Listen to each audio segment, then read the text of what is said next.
Marco Estrada will make his 25th start of the season against Terry Francona's Cleveland Indians. The Indians won the first game of this four-game series last night. They won it 9-4. Let's take a look at the lineup, and there is trouble right at the top of the order for the Blue Jays. Francisco Lindor. This season is 12 for 22 against the Blue Jays. He went 4 for 5 last night with a pair of home runs, and then down in the ninth spot. Former Blue Jay Rajay Davis has always hit well against Marco Estrada. 5 for 10 for his career with 4 extra base hits. Speed at the top of the order, speed at the bottom of the order for Cleveland. They're one of the best running teams in the American League. Got to keep them off the bases. That job belongs to Marco Estrada tonight. Like Buck said, the 25th start of the season for Marco this year. Coming off that 11th loss last time out on the 1st of September. That was at Miami. Marco just couldn't find it early on in that game. It took him 33 pitches to get through the first inning. He was done after 4 1/3 innings. Just could not find the release point on that changeup. Couldn't get anything over the plate. Tonight he has to face the Indians. He's faced them 3 times in his career as a starter, once in 15, 16, and last year in 2017 for one start in Cleveland. So Lindor is in the box. Estrada is set. He's got the sign from Luke Maile. Here's the first pitch of the game. Down for a ball, and we are underway. Lindor 4 for 5, as we mentioned in last night's game. He's really hit well against the Jays. He has 4 home runs against the Blue Jays this season. 33 home runs on the season. That ties his career high. Great hands. I mean, he really let that ball travel a long time last night and then was able to just jump all over it. Same type of approach tonight against Marco Estrada. They're going to want to get that ball close to him. Anytime Marco can get hitters to go out and try and reach for the ball, that's when he has them. Fly ball to center field. This one's going to stay in the yard. Pilar coming in now. Still coming and makes the catch. Lindor's retired, 1 away. Jason Kipnis, he really put the game out of reach in the 9th inning last night with 2 aboard. Yeah, that's just a trend that he has had over his last 11 games, nearly 400 average, and he's always been a second baseman with some pop, and he's in one of those home run streaks now. 4 home runs, 14 RBIs over his last 11 games. They had him collar all the way until that last at bat when he hit that 3-run home run and busted that game open. It was a 2-run difference at that point, and he put the game away with that one swing of the bat in the ninth. For the season, it was his 15th home run. Kipnis, now 31 years old. He pops it up. On the infield, Gurriel near the bag at second. Stepped right over the top of the base and makes the catch. 2 away. Always a lot of balls in the air when Estrada's on his game, but on the infield, we got another good-looking middle infielder in Richard Urena. Yeah, Devin Travis with the night off, and Richard Urena will get the start at second base, and I think he is really starting to come into his own. I talked to his manager, Bobby Meacham, today, who had him this past season, the last couple of years, and he said he has really started to mature as a player, that he was going around helping some of the younger players on that Buffalo staff. So Urena will get the start tonight. I think his bat's going to play at the big league level. Urena's just 22 years old. Jose Ramirez takes a changeup for a strike. It's 1-1 to the third baseman. Good numbers across the board for Ramirez. On base percentage at .400. He shows bunt and pulls the bat back. You know, Luis Rivera was talking to me about that today, about in the past they would never shift against Jose Ramirez, but now he's become a pull hitter, a home run hitter, and they will shift and use 3 defenders on the right side. If he wants to go ahead and bunt, we're going to give him that bunt base hit. We're going to keep him on first base, no extra base hits, so you can see they have jumped back and they are really playing on the pull now. With 2 strikes, Diaz can back up. Inside fastball missed. Full count, 2 away to the number 3 hitter, Jose Ramirez. Ramirez last night was 1 for 5. Ground ball. Tellez has it. He'll wave off the pitcher. Nice inning for Marco Estrada. 11 pitches. He retires the side in order.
that at the end of the season. He's under contract for one more year with the Blue Jays.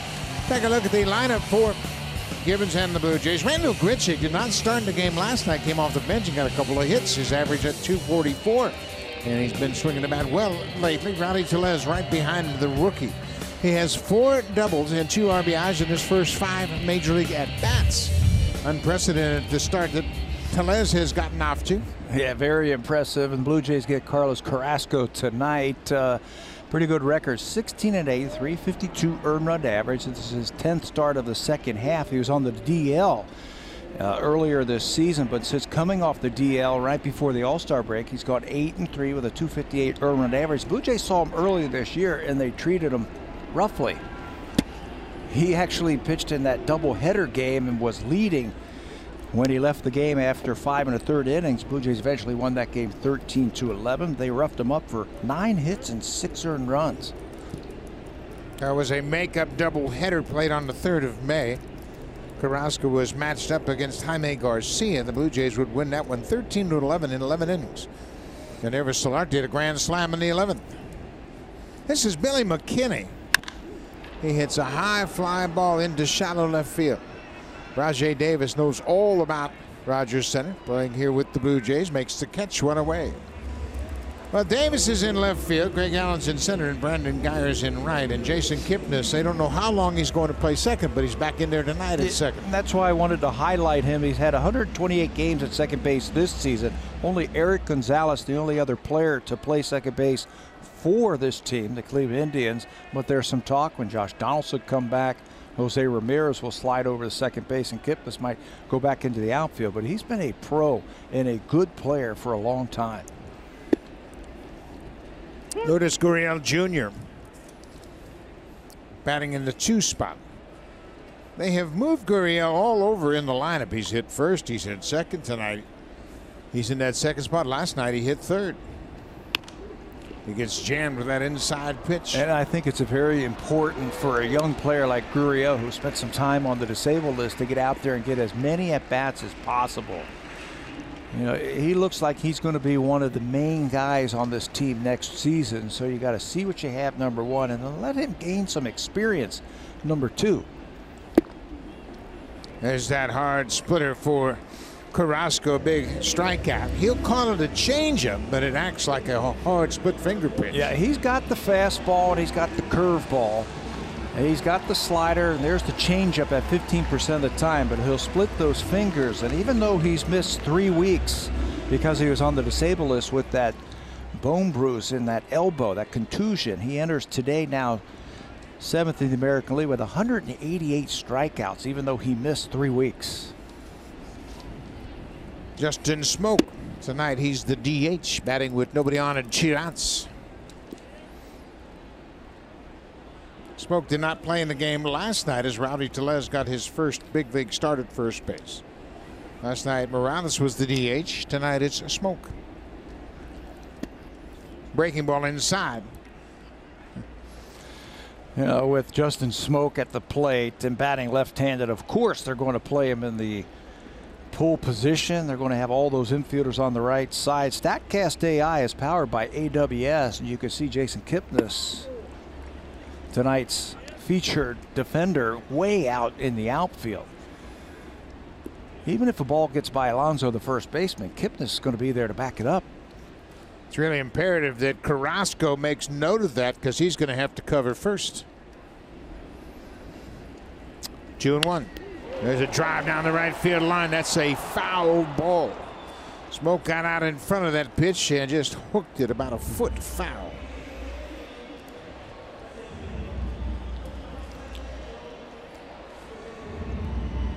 Everybody, of course, talking about Rowdy Tellez and his debut here with the Blue Jays. Justin Smoke is under contract next year, a very good contract. It's actually an option, a team option for next year, but he's a former All-Star. Smoke's in his 9th season as a big leaguer. He went after that splitter. A couple of strikeouts for Carrasco. He, like Estrada, 3 up, 3 down. We've played an inning here in Rogers Center, no score.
Mark Shapiro went on MLB Network Radio and denied that the franchise was somehow manipulating Vladimir Guerrero Jr.'s service time by not calling him up to the big leagues. The Players Association issued this following statement in regards to the front office's mishandling, in their opinion, of the game's top prospect. It read in part, the decision to not bring him up is a business decision, not a baseball decision.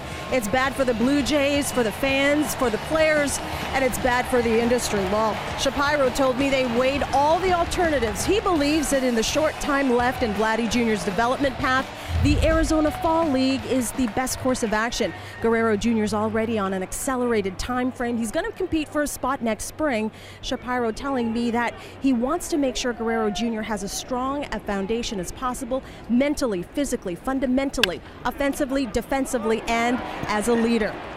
Buck, the organization wants to put Vladimir Guerrero Jr. in a position to be successful and not just in the short term. Absolutely, and I think the Players Association has had these opportunities in the past, and they have chosen not to make comments about them. Same happened with Chris Bryant, same happened with Ronald Acuna Jr. It's been going on forever. This is nothing new. No, it's not. You understand the Players Association. They normally, like you said, stay out of it, but they want to get them up there. It's up to the organization with their players. I understand that. Edwin Encarnacion crossed up the shift and got a single to right field. This is Yonder Alonso, the first baseman. Alonso did not get into the action last night with the bat. He was 0 for 5 with 3 strikeouts. And he had a rough night at first base as well. Committed an error.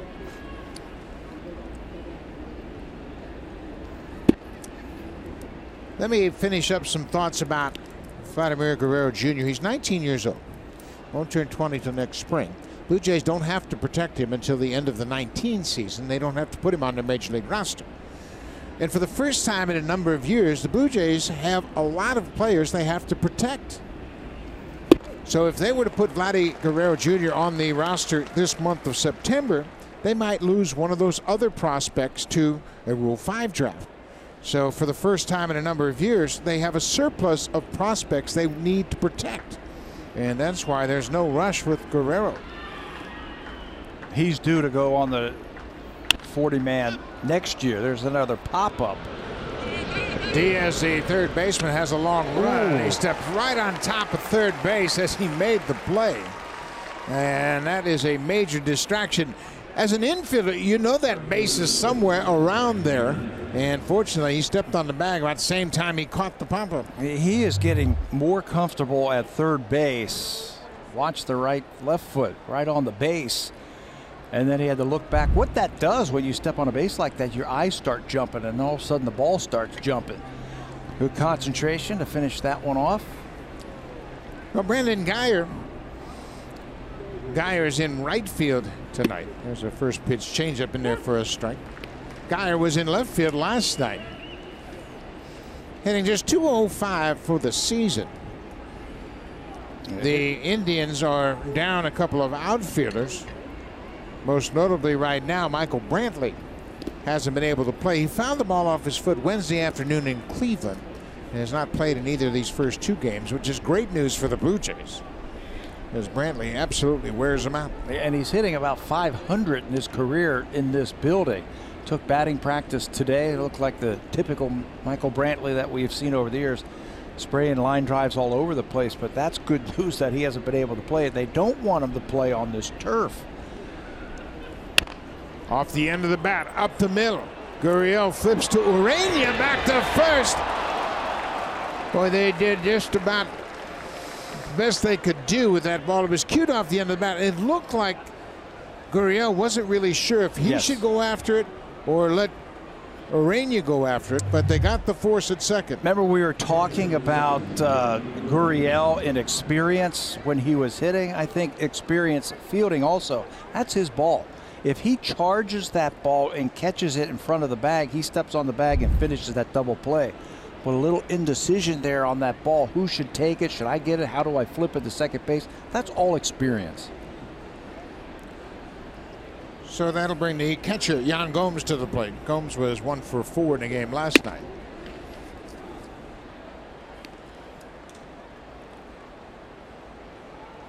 Combs, a former Blue Jay, and he has become a very good catcher. And a terrific job for Cleveland. A great changeup from Estrada.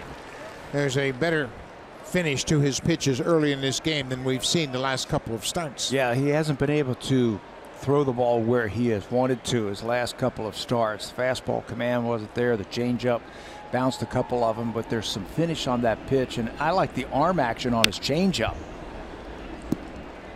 Back-to-back changeups. That's really interesting that Estrada's changeup is so good that he can throw back-to-back, because the definition of a changeup is change of pace.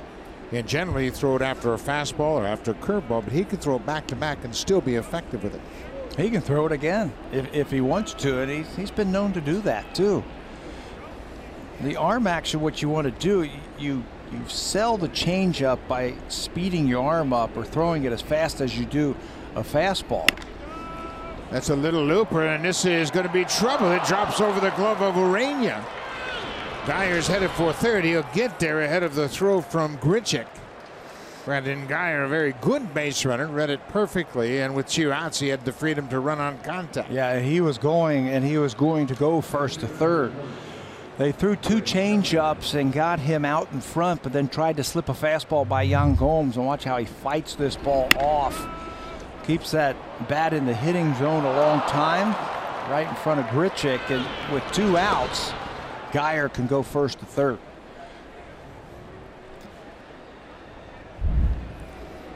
So runners at the corners, 2 outs, no score in the game. We're in the top of the second. Geyer at third, Gomes at first. Center fielder Greg Allen.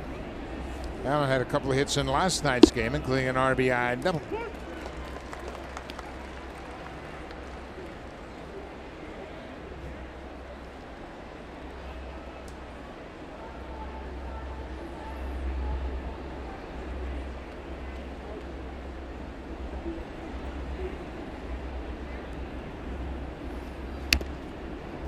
Changeup, he was out in front of that. It's 0-2. Yeah, if you get these Cleveland batters thinking about trying to make contact out in front of home plate, this is what's going to happen. He sees it, he goes out to get it, and he just barely ticks it. Now you can throw your curveball, you can try and throw a fastball by him, because they're thinking about that changeup out in front of home plate.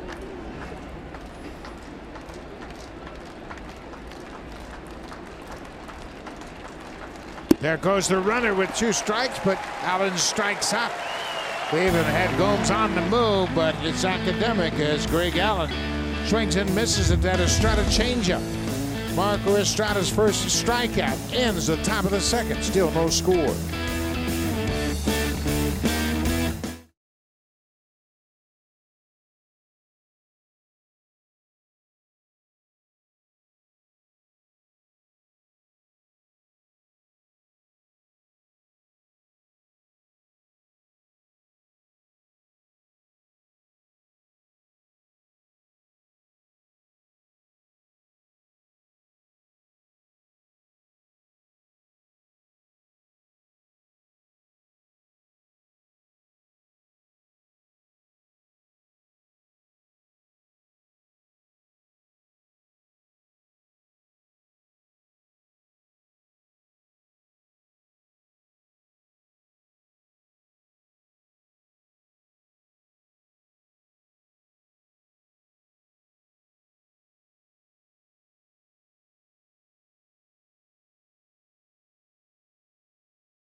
Saturday, September 8th, the first 20,000 fans will receive this R2D Chook. Then watch your Blue Jays host Cleveland at 4:07 p.m. Eastern. For tickets, visit bluejays.com. Buck. Thank you very much, Hazel. That's a nice gift as the temperature has dropped significantly here in Toronto. It's 23 degrees on a beautiful night. This is Randall Gritchick. I mentioned Gritchick did not start the game last night, came into the game as a pinch hitter in the 7th inning and ended up with 2 hits. Got a pinch hit single and singled in a 9th.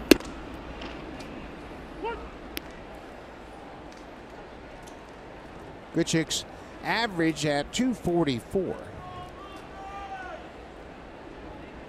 19 homers, 49 driven in. Carrasco's got a good arm.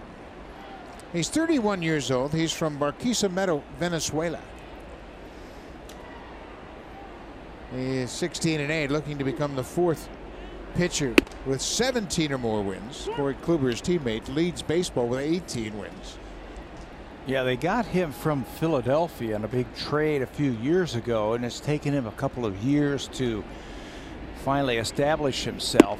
Some injuries, but I'm telling you, when he is on, he is a strikeout machine.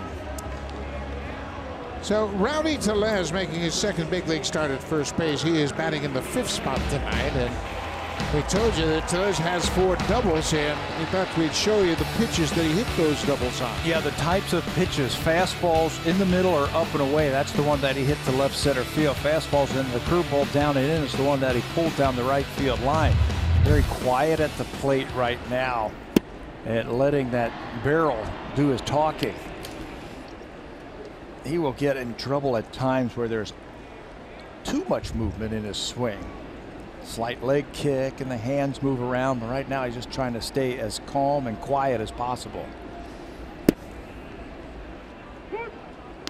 That's that changeup that Carrasco throws so well. It's 88 miles an hour. In that regard, it's a little bit like Felix Hernandez's changeup when he was in his prime.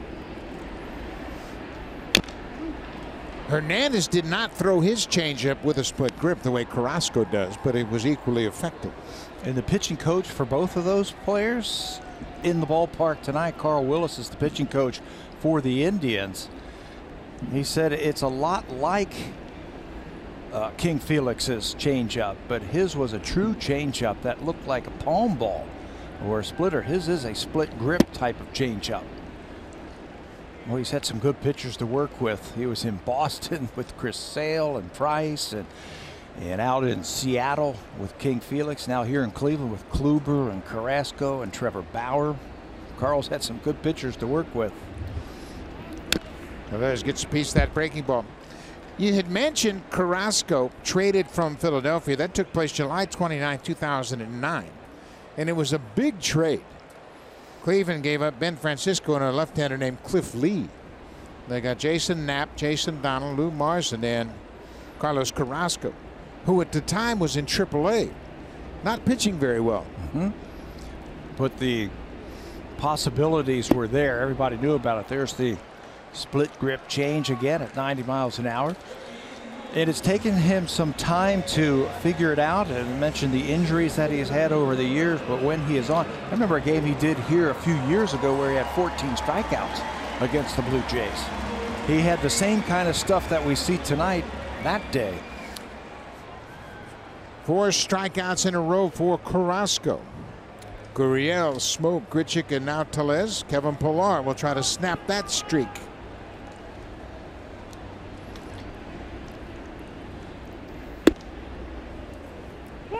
Easy 95 from Carrasco. Pillar was 0 for 4 last night with a couple of strikeouts. Popped up down the right field line. Alonso in foul ground makes the catch, the first baseman. A nice running catch. A couple of good innings for Carlos Carrasco. No score after 2 here at Rogers Center.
impactful stories in the world of sports and their intersection with popular culture. Listen now and find links to download and subscribe for free at sportsnet.ca/thelead and interact with Jeff and Steven on Twitter using #TheLead. Buck, I think we're the only ones that don't have a podcast. And I like it that way. We do enough talking. I don't need any more work. Rajay Davis will lead things out for Cleveland here in the top of the third. Rajay knows all about Marco Estrada. He has had good numbers against Marco. He's 5 for 10 in his career with 4 extra base hits and 3 RBIs. Marco trying to mix things up, throws him a curveball. That's the crew chief down at first base, Angel Hernandez. He said no swing on the appeal.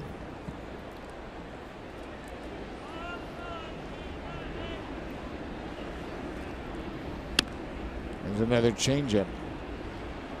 Marco's got a good changeup working tonight. He's combining it with that fastball to be very effective. So far, just that blue pit by Gomes and the Encarnacion inside out, base hit to right field. High fastball, he's late on it. Rajay played 3 seasons with the Blue Jays, 11, 12, and 13. He played over 340 games with the Blue Jays, hit .252, and with the Jays he had 125 stolen bases. He's had a great career.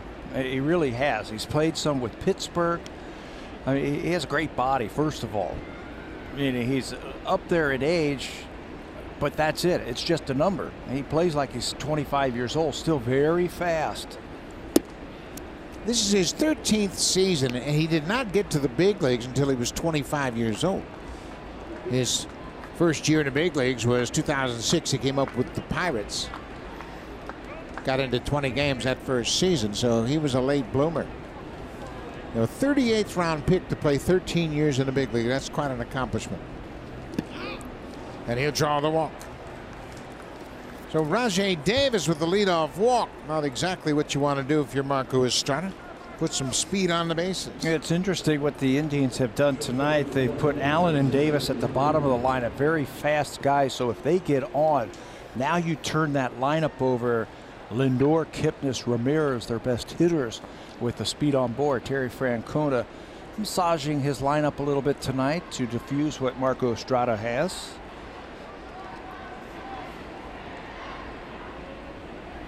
So here is Lindor. They fly it out to medium center. Davis with a good lead at first. Not running. Inside. This is the beauty of a stolen base, I think, that gets overlooked. The fact that Estrada has to worry about Davis at first base. Plus, you've got a powerful hitter at the plate. And that serves as a distraction. Sometimes the threat of the steal is as valuable as the stolen base. So now the pitcher's attention is divided 50-50. Maybe you throw more fastballs to get the ball to the catcher because the guy runs. Maybe you speed up your windup or your delivery to hurry and get that ball to the plate, and you mess up the timing and you start hanging pitches. There's a fly ball into right. Richard coming over. He makes the catch right in front of Kevin Pillar. So Lindor was out in front. That changeup effective to Lindor. He's 0 for 2. He's already made more outs tonight than he made all night last night. Yeah, and he hasn't had a good swing yet. He missed a 2-0 pitch his first time up. That time he hit one off the end of the bat. So 1 out now. Here's Jason Kipnis. He popped out to the shortstop.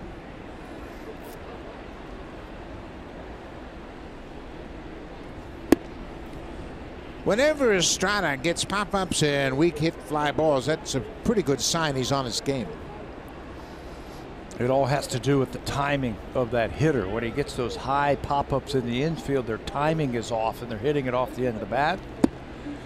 And his fly balls are lazy fly balls because they either get jammed or they hit it off the end of the bat. That last time, Lindor didn't square that one up. It's no secret that Estrada gives up home runs. He's a fly ball pitcher. There's a good fastball. He finds that outside corner. That's a good spot. Marco has allowed 25 home runs this season.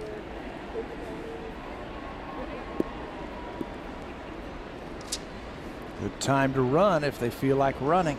Davis at first, not running here, and swing and a miss by Kipnis. It's 2-2. Marco did a good job that time of quick pitching.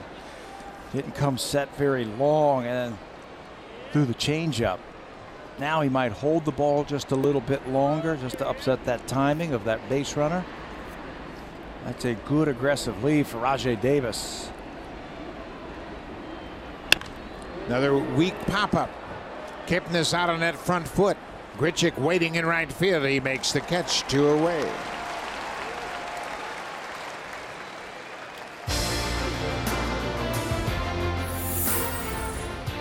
The 2018 Honda CR-V, where style and versatility come together.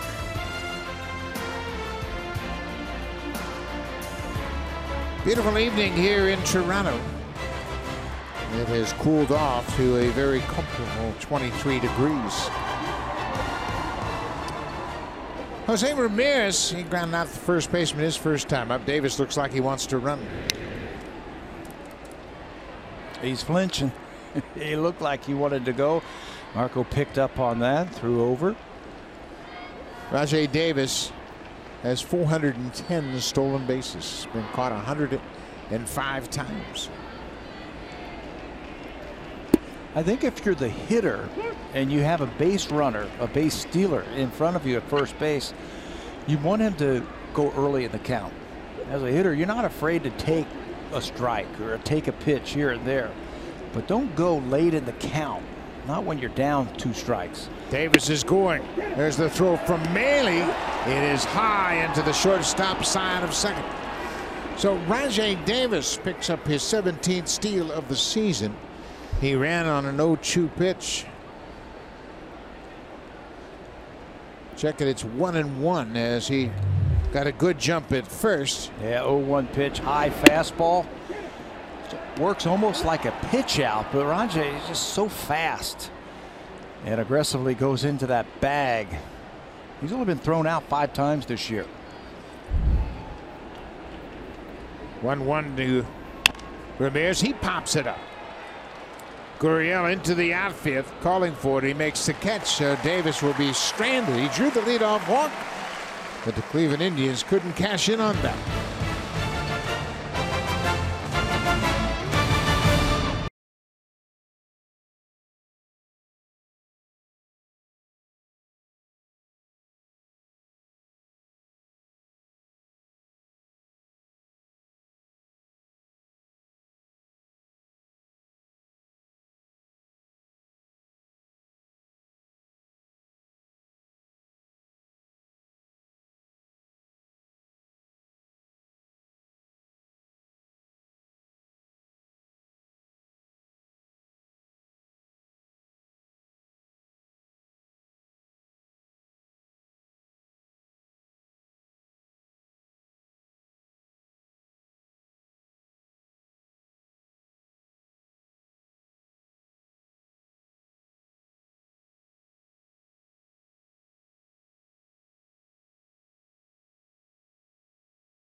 And he has 4 strikeouts through 2 innings, and he is pitching on the road, and that has been a good place for him this season. Yeah, this year 13 road starts, ERA under 3, opponents hitting just .225. In fact, lowest road earned run average since 2014. He's got the 3rd best. So it's not just this year. This stuff matches up well pitching on the road. Fastball, a couple of different types of breaking balls in that splitter. First pitch slider as Carrasco and Yan Gomes, the catcher, well aware that Aledmus Diaz loves that fastball on the first pitch.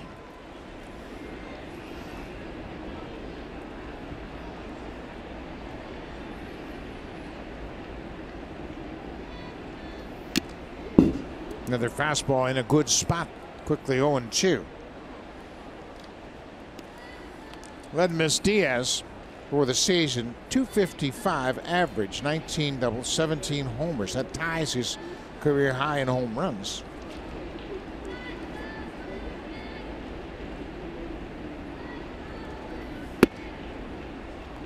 That splitter got away from Carrasco that time.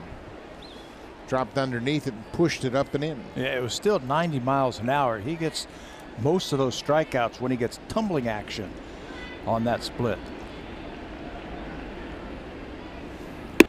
High fastball. He's got a nice arsenal of pitches. The fastball has touched 95 early in this game. He's got a slider curveball in that split finger pitch, and it's a real tough combination. Yeah, he gets a lot of the chase on the slider and that split. Those are the two highest pitches where he gets the chase percentage to go up. That time Diaz laid off of it like he knew it was coming, and he's battled back now to gain the upper hand now at 3-2. Diaz was 1 for 4 in the game last night. Full count. He got jammed on that fastball, pops it into foul territory. Alonso makes the catch. 7 in a row retired by Carrasco.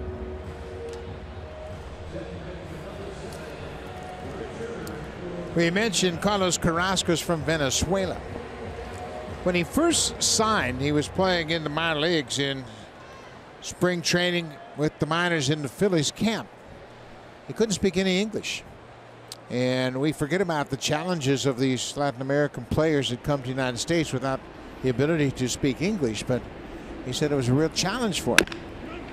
So much so that the only place he could eat was Domino's Pizza, because he only knew how to order pizza. So he literally ate pizza at Domino's every single day. So much so that the pizza establishment gave him a month's worth of pizza because he was such a great customer. That would never happen today. They have their own cooks. But you know what? It's really a challenge for these kids to come here. First time away from their home. Absolutely. 17 years old. Don't understand the language and all the challenges they have to go through. When I was in the minor leagues, you would go out with them and you would try and help them. And where did you eat? You went to Denny's, right? Yeah. And the great thing about Denny's is, A, it was cheap, and B, they had the pictures of what you could order. So the guys, the Latin players who couldn't speak English, would open up the menu and just point to what they wanted. Richard Ureña hanging tough, hits that breaking ball foul. But Carrasco has since become a U.S. citizen. And he's been very charitable in thinking about his folks back in Venezuela. He's developed a foundation. He sends medical supplies back to Venezuela. He sends gifts to kids. He's been terrific. 1-2. Another splitter that Ureña got a piece of.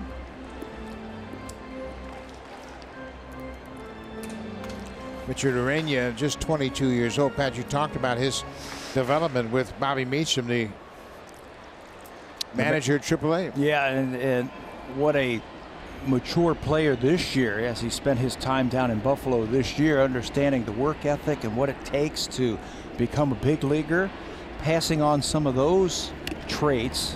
That ball foul tipped again by Ureña to some of the younger players. And Vladimir Guerrero, he was telling me the story today, Bobby, about when Guerrero came up, Ureña kind of took him under his wing. And remember, he's only 3 years older than him, saying, hey, if you're going to practice, let's practice correctly. Let's practice hard. Let's practice game speed. He even took throws over at first base, Ureña, and told Guerrero, say, hey, start hitting me in the chest here. Got a little bit lazy. The ball's kind of flying off to the side and all. And he says, no, you want to be a big leaguer, you got to hit me in the chest. So start throwing the ball a little bit better. That's awesome. 2-2 now. He's having a heck of a bat against a veteran pitcher in Carlos Carrasco. Ground ball, base hit. Boy, he earned that base hit. Good job by Ureña. He's the first base runner for the Blue Jays. Carrasco had retired 7 in a row to start this game. Never panicked, didn't get that swing out of control once he got the 2 strikes. Just kept fouling off those tough pitches and then gets one that he likes. It looked like a breaking ball. Just pulled it by Alonso and Kipnis for tonight's first hit for the Blue Jays. Gets aboard for Luke Maile, batting in the 9th spot.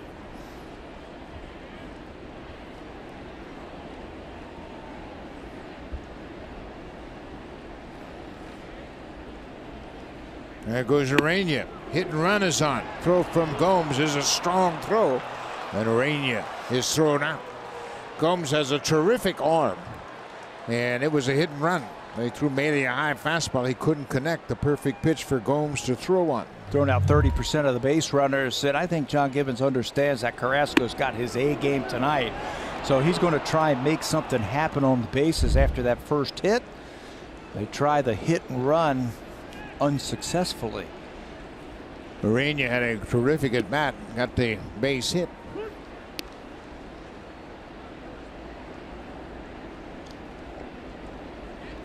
So Maile now behind 0-2.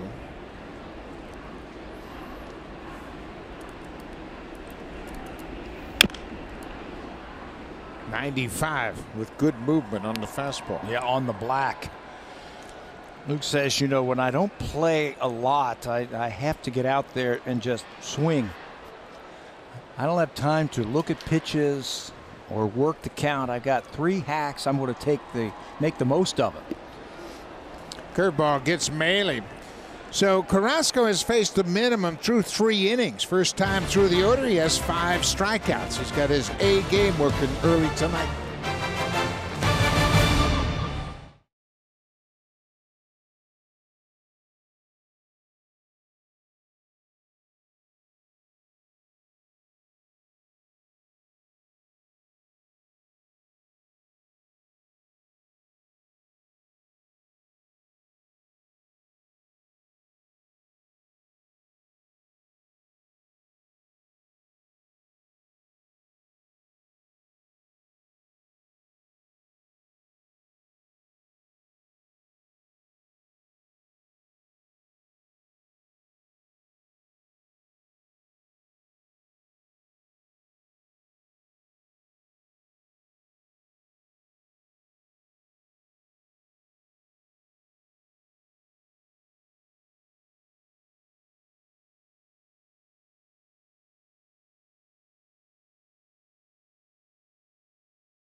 Not only did he record his first big league hit, but he also gunned down his first base runner with a pretty defensive play to get the speedy Jose Ramirez at second base. And he did it from his knees. McGuire said throwing from that position, something he's done since Little League. He would try and backpick guys at second base, nonchalantly catching the baseball, going down to his knees, acting like he was going to throw it back to the pitcher, then firing it down to second base. That's how this all started.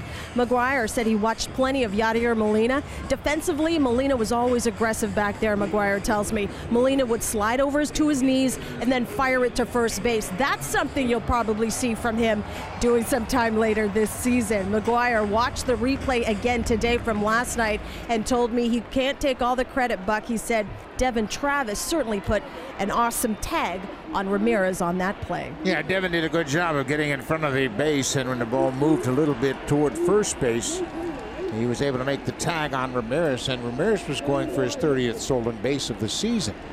Devin did a terrific job of getting in good position to receive the throw from McGuire.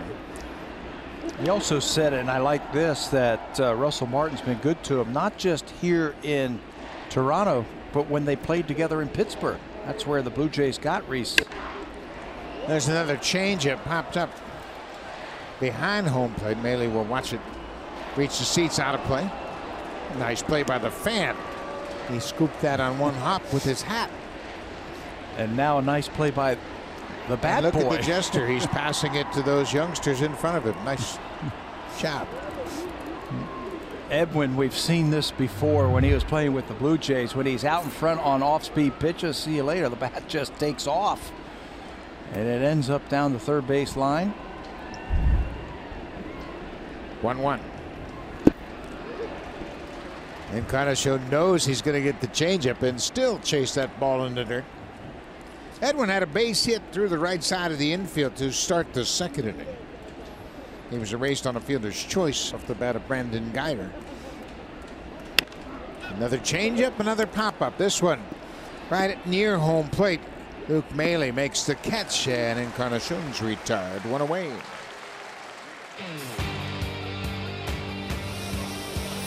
Take on any project with Home Hardware, proud partner of the Toronto Blue Jays. Here's how. Nothing like a good hamburger at the old ballpark to really settle in and watch the game. We got quite a pitcher's duel going here tonight. No score. Top of the fourth inning, only 3 hits in the ball game. Yonder Alonso popped out to the third baseman his first time up. Well, I really like the way Alan Porter is calling this game early in this ball game. He's the home plate umpire, and he's been very patient, very deliberate in his calls. He's had a very consistent strike zone for both pitchers. I like the fact that he gets himself in good position, gives it a good look, and then there's a hesitation before he calls the pitch, just enough to recognize whether it's a ball or a strike. Great changeup.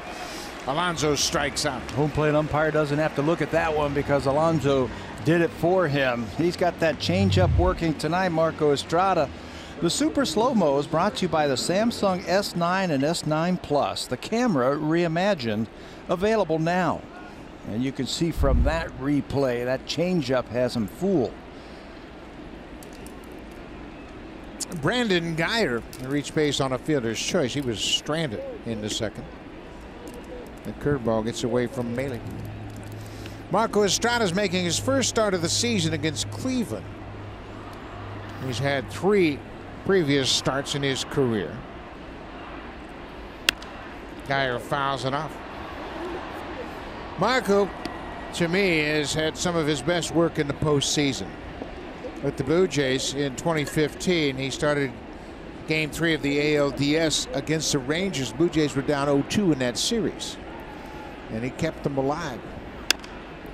There's a fly ball to the right, slicing away from Grichuk, and it's going to hit up against the fence and land in foul territory. But Estrada in that Game 3 start against Texas went 6 1/3, allowed a run on just 5 hits, didn't walk a batter, and struck out 4. Then he opened up Game 1 of the ALCS. He took the loss in that game, but then came back in Game 5 against Kansas City in another do-or-die situation for the Blue Jays, and maybe his best start of his career. 7 2/3, 3 hits, just a single run.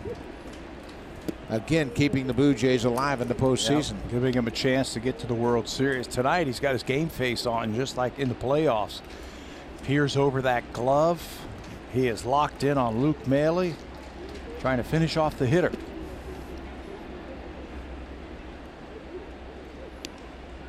Estrada opened up the ALCS against Cleveland, against Corey Kluber. Took the loss 2-0. The only runs came on a home run by Lindor. There's a drive to left field off the bat of Brandon Guyer, and that ball is off the wall. Played back in by Billy McKinney, but Brandon Guyer gets a 2-out double. His 10th double of the season. They snuck a couple of fastballs by him, and he was tardy on them. Those were the balls down the right field line, so he's going to try and slip one by him right here, and Guyer sees that one. Look how wide his eyes are out on that high fastball. McKinney plays it off the wall, and Guyer's got a double. So another runner in scoring position for Cleveland, but this time it's with 2 outs. Yan Gomes had a little flare base hit into right field, his only time up.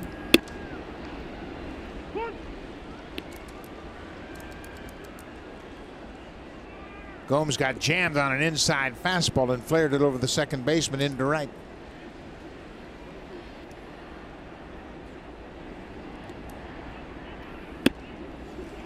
Crossed him up, threw him another fastball upstairs. Yeah, you get those guys starting to look for that changeup. That's when you can change up from your changeup. It's 0-2.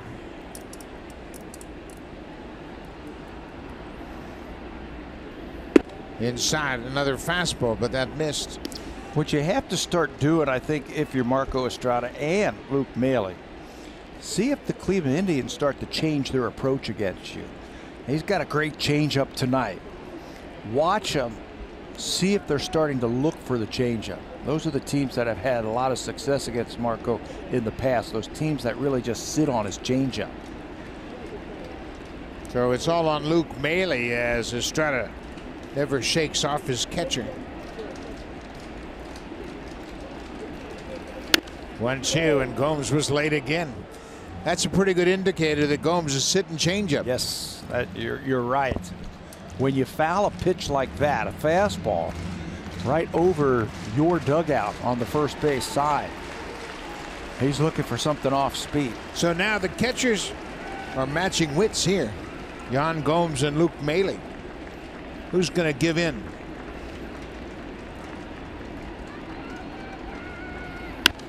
Another fastball. So with 2 strikes, the philosophy for most hitters is cut down the swing and protect the plate.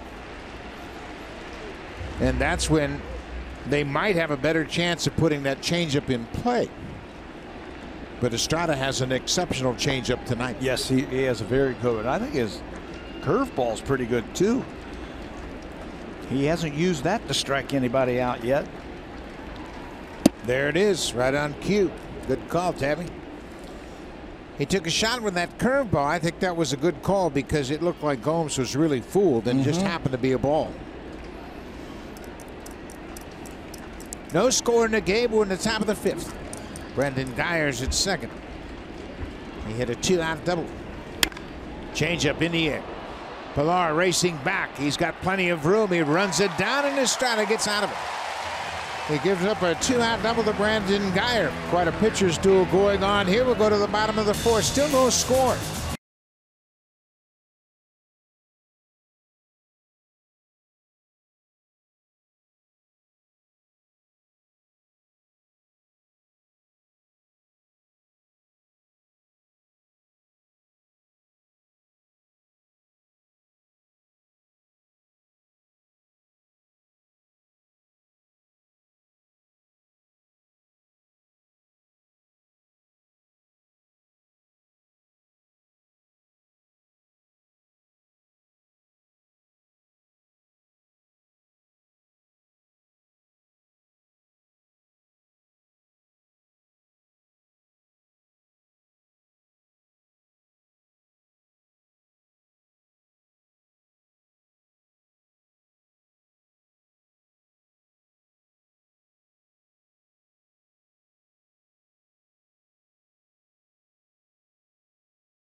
Get up, get out of here, gone!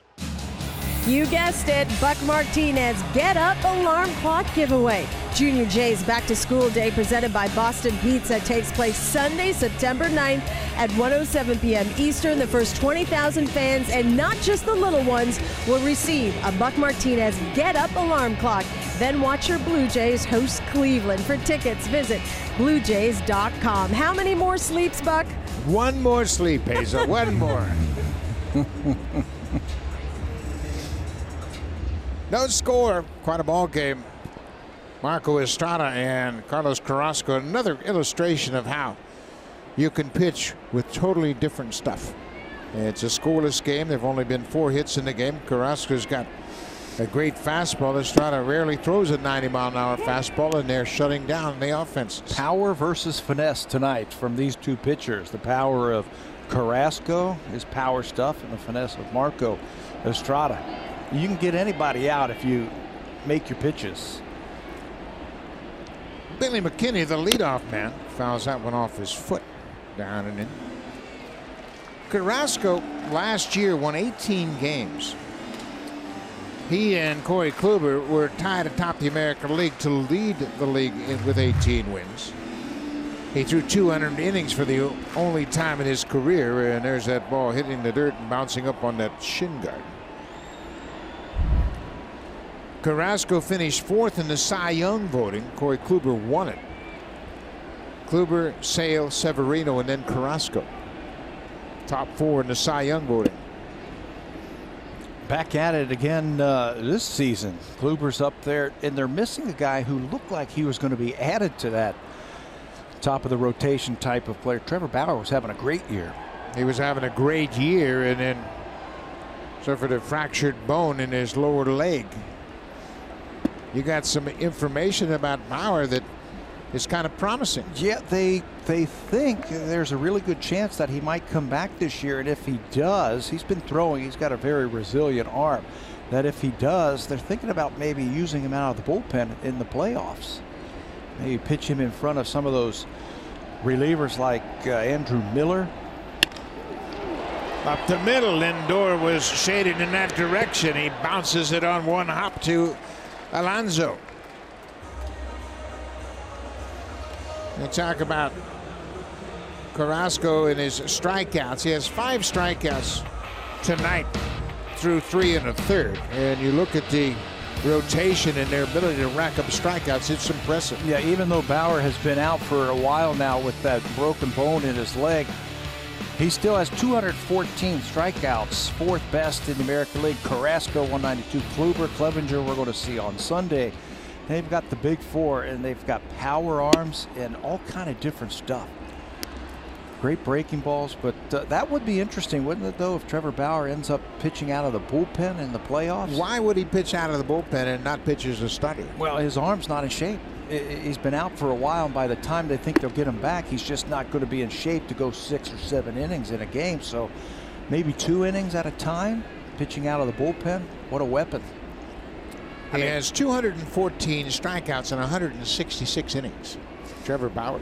I mean, he was, you know, possibly one of the front runners for a Cy Young before he got hurt. No question about it. His record as we speak, 12-6 with a 222 earned run average. He made 25 starts. 2-1-2. Gurriel. He chases that hard slider.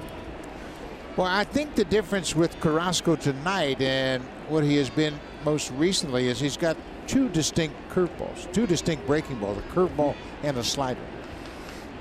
That's when he's tough. That's how you rack up a lot of those strikeouts, and then you throw in a splitter and a fastball. It's almost like pick out one of those pitches and just try and hit that one. You can't be chasing him around the strike zone. He's going to just wear you out. Full count to Gurriel. Dustin Smoke is on deck. He'll bat next.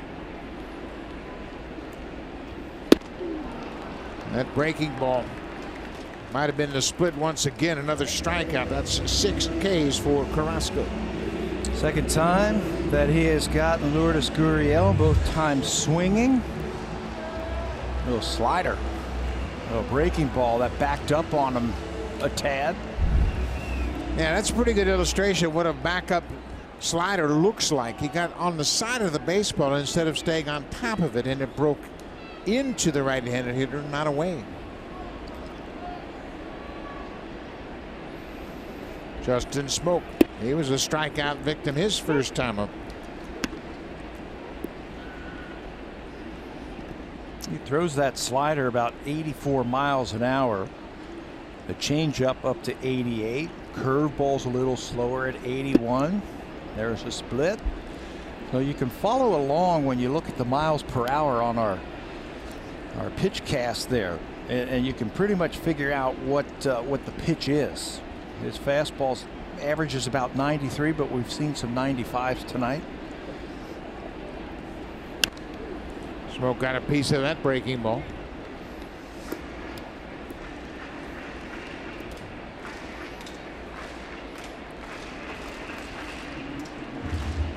He got Smoke to check his swing his first time up to end that first inning on a split. That was out in front of home plate. He's been beat this year 10 times with his fastball. 10 times he's given up a home run on his fastball. 0-2 pitch to Smoke. He was looking for something else. Carrasco crossed him up. A 96-mile-an-hour fastball. Strikeout number 7 for Carrasco. Now time for a Blue Jays Central update. Here's Jamie Campbell with Kevin Barker from the Samsung Broadcast Studio.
Estrada has really got his pitches working together, and we thought we'd show you why the changeup and the fastball are so effective for Estrada. This is why it's so difficult for hitters to pick it up. On the left, that's the changeup, and he's got backspin break on that changeup.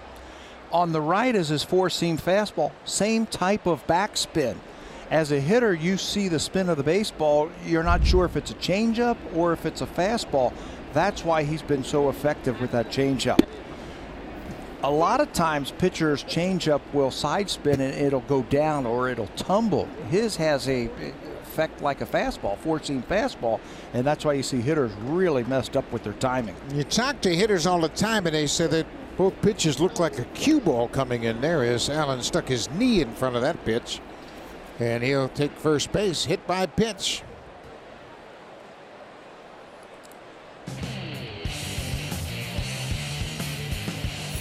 This 4K broadcast is brought to you by the Samsung QLED TV. See nothing else.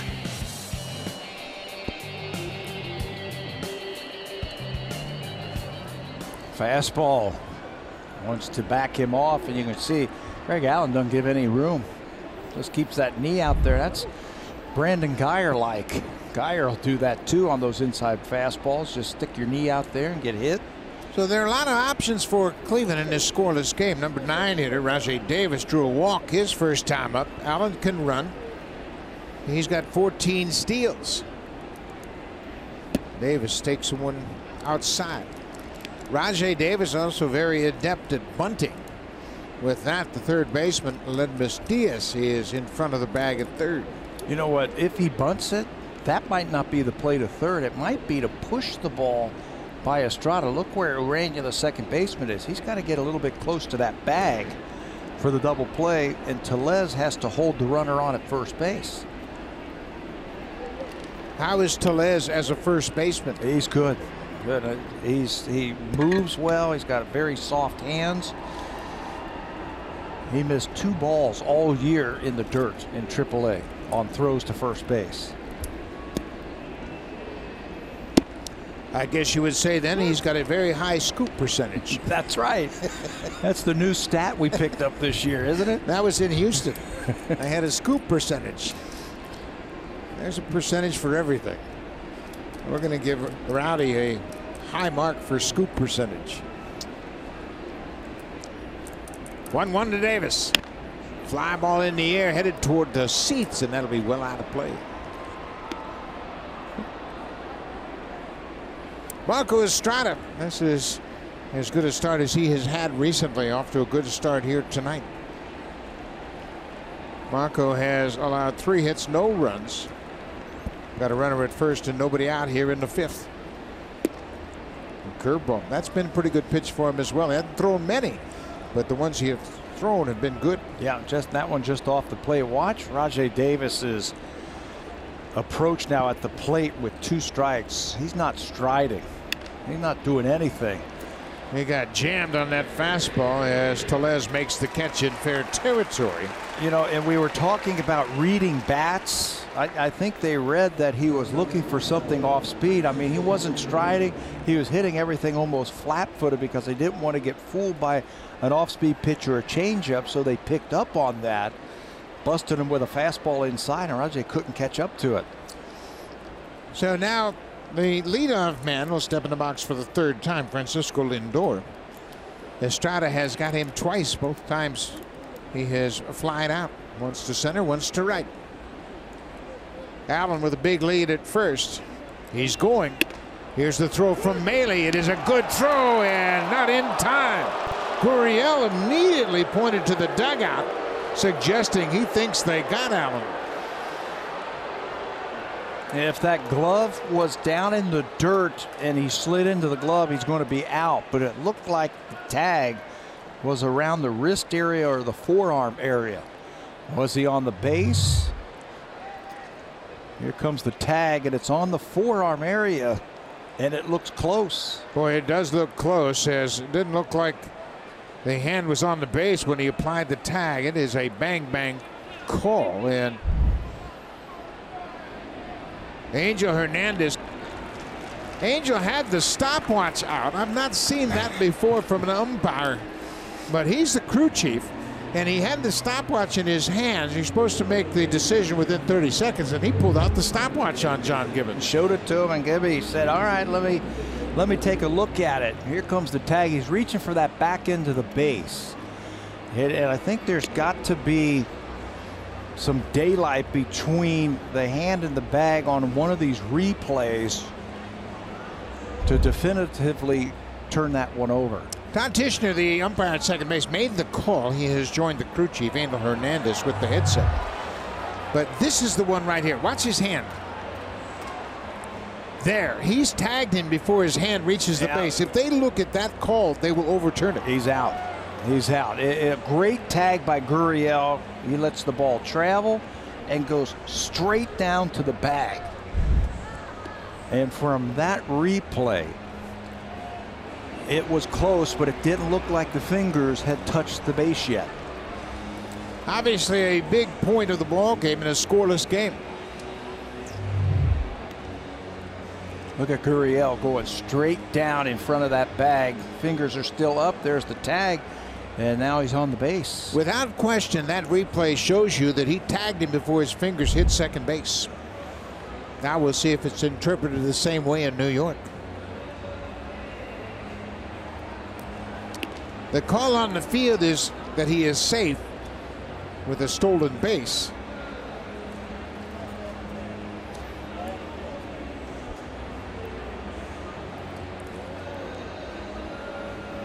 There are 3 outcomes you can have on a review. The fingers are still in the air, and he is called safe. Again, there was not enough evidence, according to the umpires in New York. There are only 3 review outcomes. You can confirm the call on the field, which they did, and the call stands, and obviously the Blue Jays were hoping it would be overturned, but it's not. So the stolen base is the 15th of the season for Allen. He's in scoring position for Lindor. Upstairs with the fastball, ball on the strike.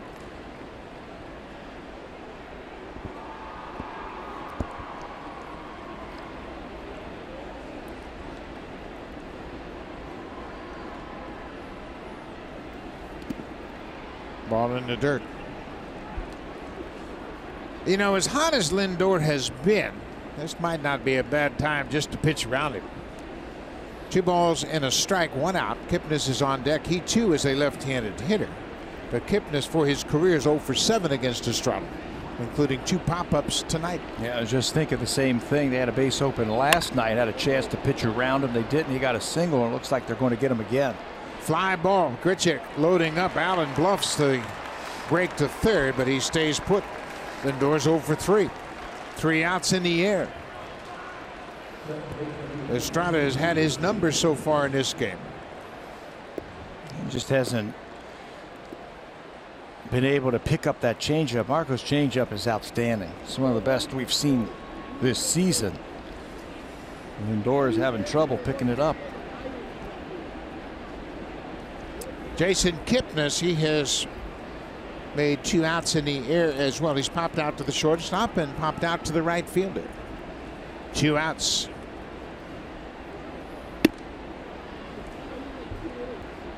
Luke Mailey's done a great job of mixing up the pitches very effectively tonight for Estrada. Look at him staring at Kipnis. So there's no looking back or getting a feel for where he's setting up. Another fastball just missed inside. See how he took those, both of those, like he was sitting off speed.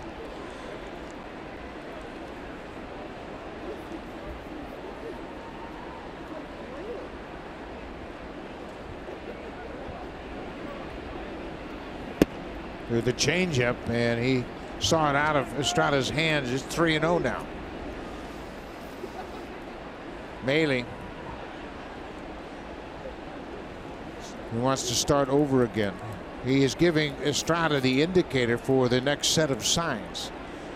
And no finger signal yet. Now they're set.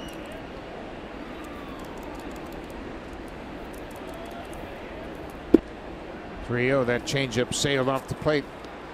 Kipnis takes the walk. That's just the second walk issued by Estrada. He comes with 2 outs here in the 5th. This is what makes this Indians lineup so tough. You got Lindor in the leadoff spot, Kipnis, then Ramirez and Encarnacion behind him. It's tough to work your way through this lineup. And switch hitters also, so you can't go to the bullpen late in the game. You got some switch hitters, you got power hitters, contact hitters. Jose Ramirez, the third baseman, is 0 for 2. First pitch changeup. So now Mailey is going to go out and talk things over with Estrada. And it's a good time, obviously a pivotal point of this ball game. And Mailey just expressing his thoughts to Estrada, and Marco responded, and now they're set.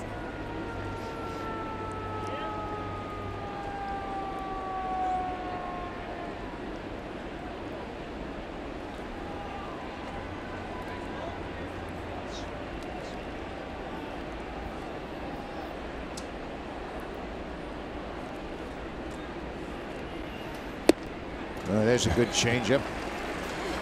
If they were stealing signs at second base, they didn't pick up that one. Maybe they changed up. They had Ramirez way out in front of that one. Yeah. That was a good usage of a mound visit. 1-1 count. High strike. Ramirez didn't agree with the call. That was a changeup right at the top of the strike zone. So it's 1-2 now. He's been one of their best hitters, Ramirez, with runners in scoring position this year, hitting over 300. It's how you get a lot of RBIs. You come up with those clutch hits. Boy, that was a cutter. He pulled that one out of his back pocket. Hadn't thrown that much tonight, but that was a timely pitch for it. He just missed inside. Good usage of it. Inside. As a hitter, now you're saying, now what's he going to throw? Line drive, base hit. Allen's around third. There'll be no throw as Ramirez delivers the first run of this ball game. That's his 97th RBI of the season and the first hit for Cleveland tonight with a runner in scoring position. So it's a 1-0, and that'll bring Edwin Encarnacion to the plate with 2 outs and 2 on. And he's been one of the best at knocking in runs going back to 2012. Well, we were just talking about good RBI men. Some people do it with hitting with runners in scoring position. Some people do it with great power, and Edwin Encarnacion since 2012, the best in baseball. Paul Goldschmidt, Nelson Cruz, Albert Pujols, all behind Double E when it comes to driving in runs. 1-0 Cleveland. Estrada throws that fastball by Encarnacion, who had the changeup on his mind. Yeah, thinking right along with them. And he thought wrong.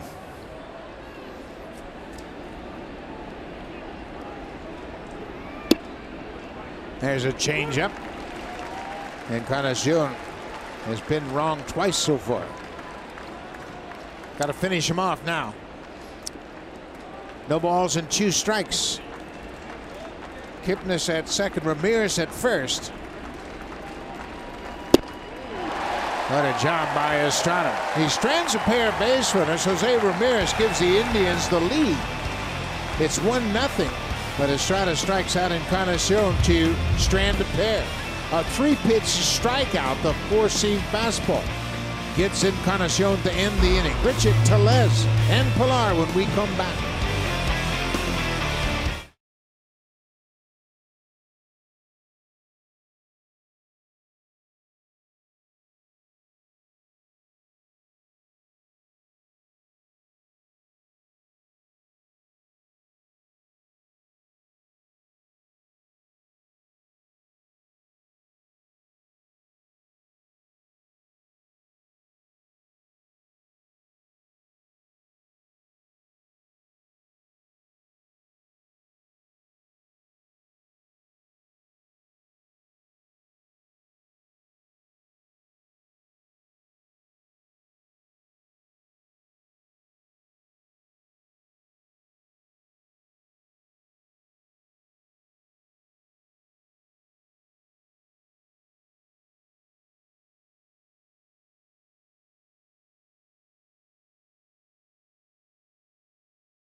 From one of TD's community partners. Welcome, everybody.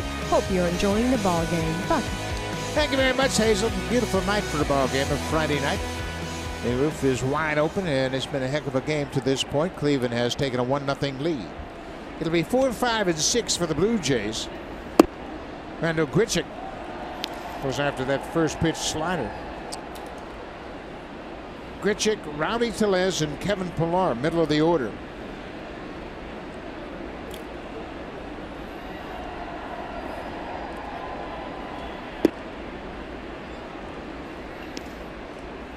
Ball and a strike. Carrasco has 7 strikeouts through 4 innings. His career high is 15. That came back in 2015 against Kansas City. He also has a 14 strikeout game against the Blue Jays, June 30th, right here at Rogers Center in 2016.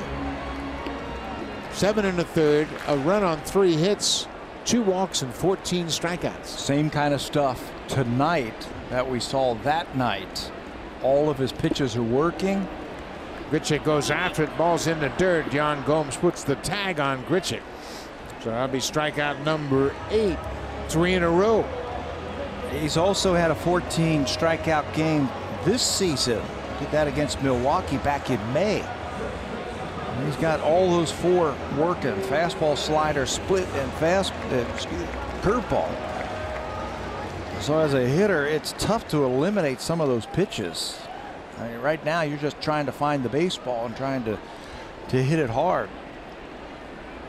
Rowdy Tellez struck out his only time up. He goes after the first pitch.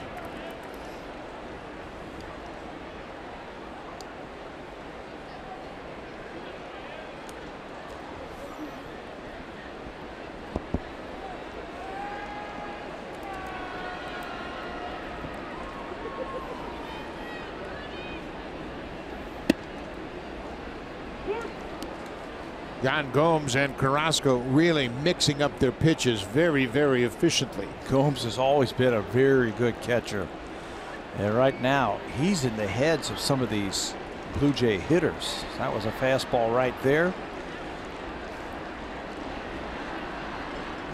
Rowdy was looking for some kind of off-speed pitch, and he threw it right there to jump ahead 0-2. You got him his first time up on a splitter out in front of the plate.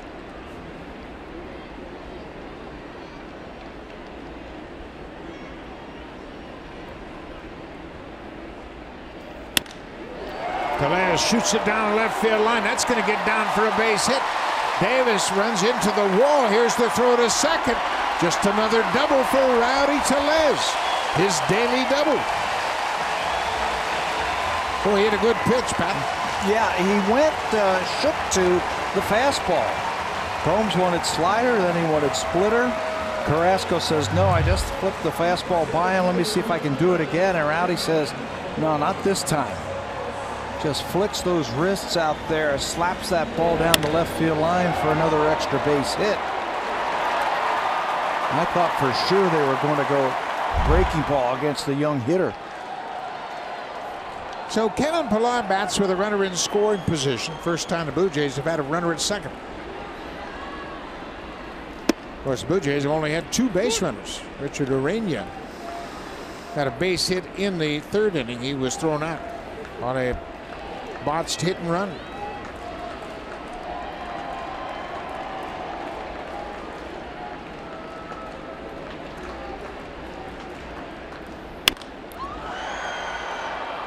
Quickly 0-2.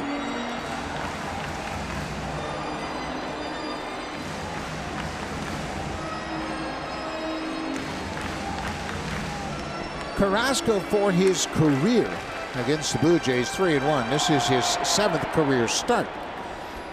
He's a perfect 2-0 in his first 2 starts here at Rogers Center. He's made now 4 appearances. This is his 3rd career start against the Jays here at Rogers Center. Pillar gets jammed, hits it on the ground under the glove of Ramirez. Tellez is around. They're going to stop him at 3rd. Ramirez just whiffed on that ground ball. Pillar got jammed, hit a slow roller to 3rd, and he simply took his eye off of it. Ball stayed down on him. That'll be an error. His 10th of the season. Stayed down on it. Normally a very sure-handed third baseman. Didn't come up. For some reason, it looked like he was looking at the base runner at second. Took his eye off the baseball, gets under his glove, and Tellez had to hold at second, so he moves over to 3rd now. As Pat mentioned, that's the 10th error of the season for Ramirez. Diaz hits a fly ball to right. Tellez is tagging. Geyer setting up, moving into the pitch. Here's the throw to the plate. And the Blue Jays have tied it. Aledmus Diaz with a deep fly ball to right field. Rowdy Tellez comes in to score. And just like that, it's a 1-1 game. Got to take advantage when the opposition gives you extra swings. That would have ended the inning right there. But deep enough for Tellez to score. Geyer trying to get back, and then he started his momentum a little bit too quick. There it comes, but then he realizes he has to stop and then start again. Can't get enough on the throw, and the Blue Jays have tied it up. So Rowdy Tellez with the 1-out double comes in to tie it up on the sac fly by Aledmus Diaz. Richard Urania has a base hit tonight. Pillar a threat to steal over there at first base. He's 13 for 15, but got back very easily. Does not have a very aggressive lead over at first base if he's thinking about stealing. Not running here. Swing and a miss by Urena.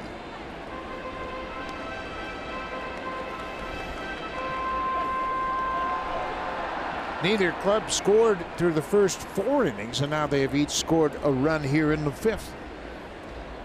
The air by Ramirez, a big factor in this inning. Urena fouls it off. It's 0-2. Ramirez with a huge at bat to give the Indians the lead. Drove in his 97th run of the season. But now he has committed his 10th there that allowed Pilar to reach, and Tellez moved to 3rd. He's been able to score on the sac fly.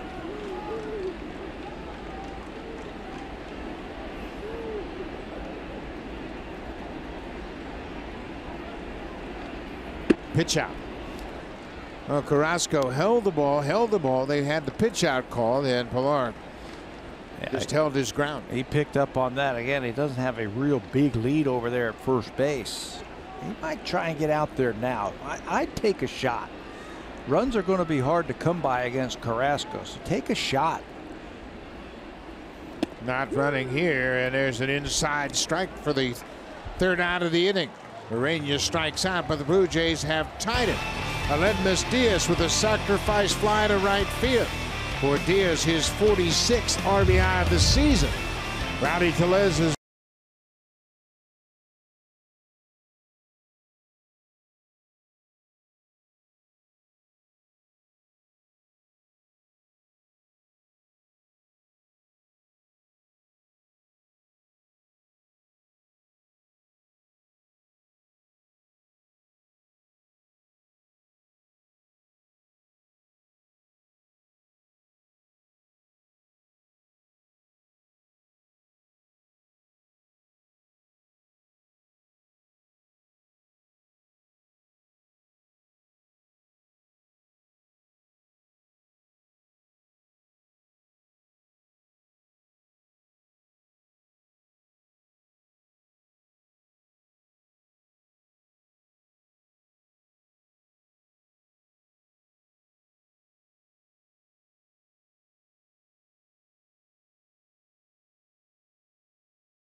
He also hopes the experience will benefit them into next spring and to the next chapters of their careers. He believes the initial shock of the big leagues will be lessened when they return. Mark Shapiro echoing those sentiments, telling me that he hopes the young guys see the level of play, the speed of play, and start to understand there are pressures, challenges, and anxieties up here that you have to deal with.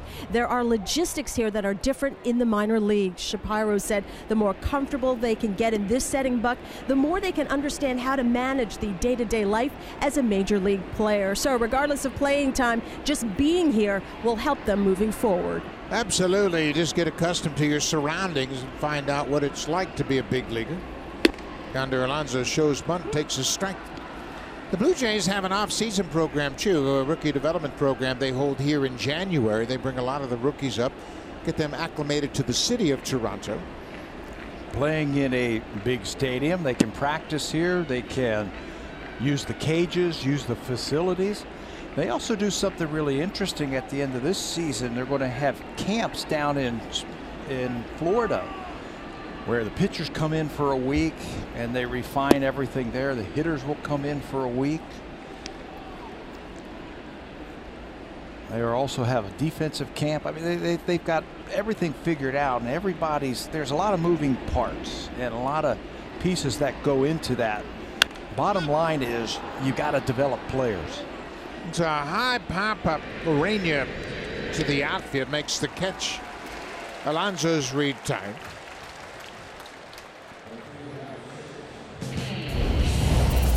Super Slow-Mo Cam. Brought to you by Samsung Galaxy S9 and S9 Plus. The camera reimagined. Available now. So Marco Estrada with one out here in the 6th. And then Geyer takes the first pitch curveball for a strike. Geyer scored the Indians run. Got hit by a pitch, stole second, and then scored on the Ramirez RBI single.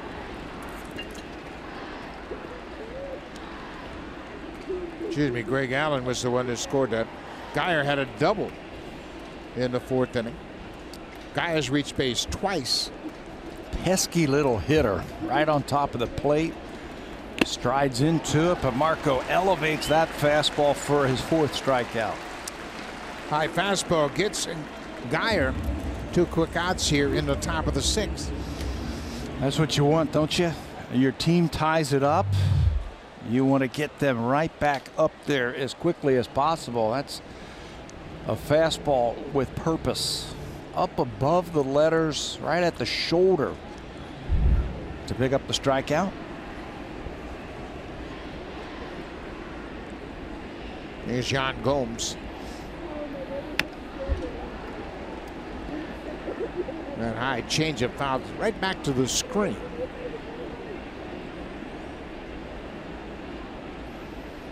Gomes is 1 for 2.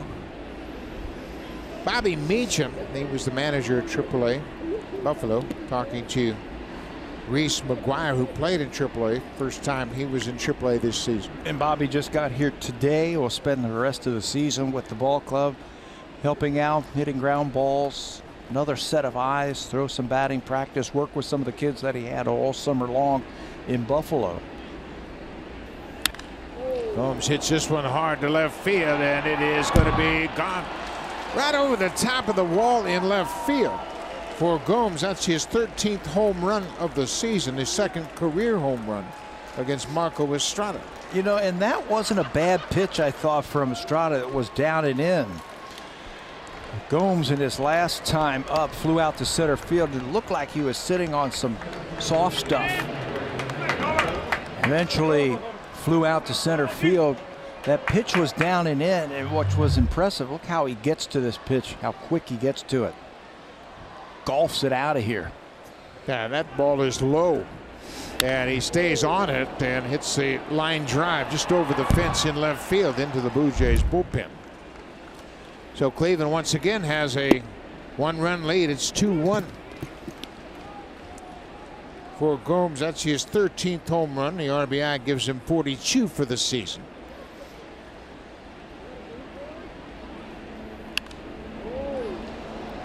This is Greg Allen. He scored the first run. Tim Mays, the lefty, starting to loosen up.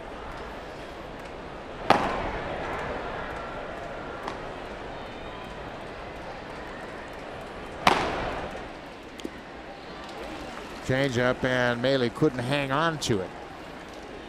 The foul tip off the catcher's mitt.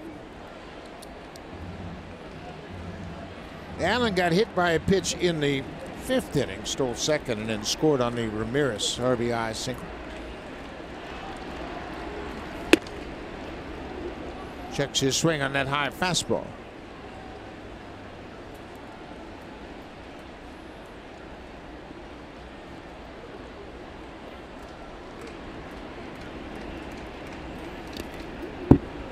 Bounced into dirt.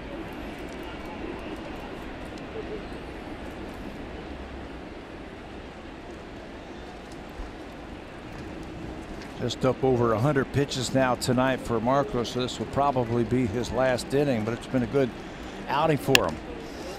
Changeup popped up. Diaz over in foul ground, and the ball goes off his glove. Again, just pulling up short of that fence down there right in front of the seats as he got to it, tried to backhand it, and it goes right off his glove. Normally a shortstop, so you don't have too many plays like this. You get over to that wall, throw your glove up on the backhand, and that will hit him right on the heel of the glove. Giving Allen an extra chance.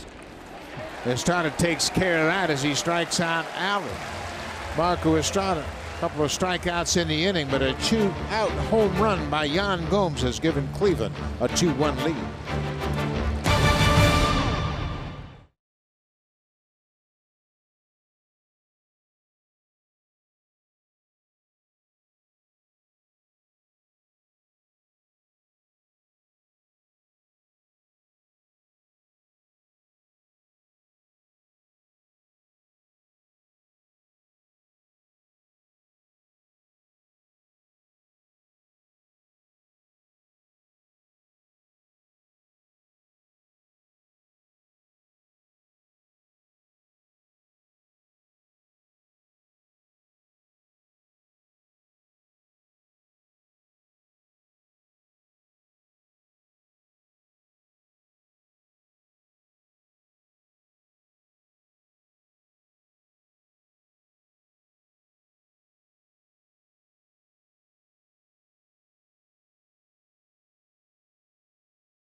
Celebrate Canada's #1 hockey community for 2018, Lucan, Ontario. Enjoy the fun as the Senators challenge the Maple Leafs September 18th, right here on Sportsnet at 7 Eastern, 4 p.m. Pacific time.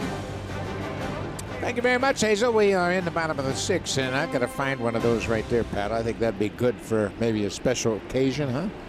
That Blue Jays suit. Don Cherry. Not. That was Don Cherry, wasn't it?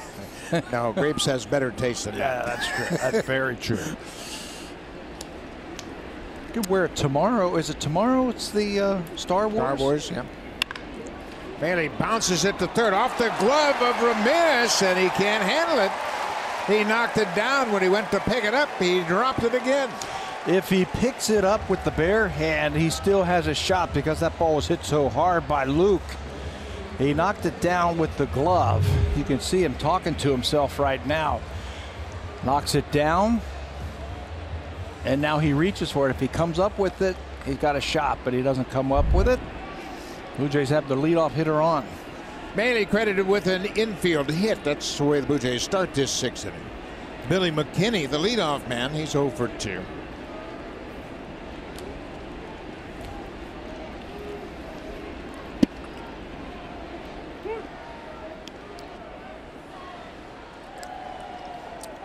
McKinney was retired on a very good play by Lindor in the 4th inning. McKinney hit a ball that looked like it might be headed into center. Lindor made the play behind the bag and threw him out.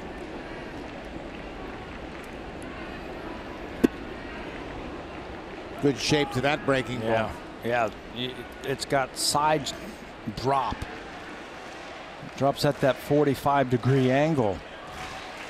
Now he's ahead again. Meza is ready. Looks like Tyler Clippard has started to throw. He's got his glove. He too might be ready to enter this ball game. 0-2. Inside. Pushed him back with that fastball.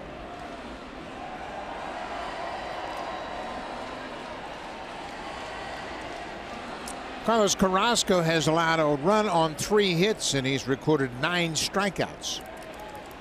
3rd hit coming in this inning. Infield hit by Luke Maile. Wow. A lot of depth in that splitter there.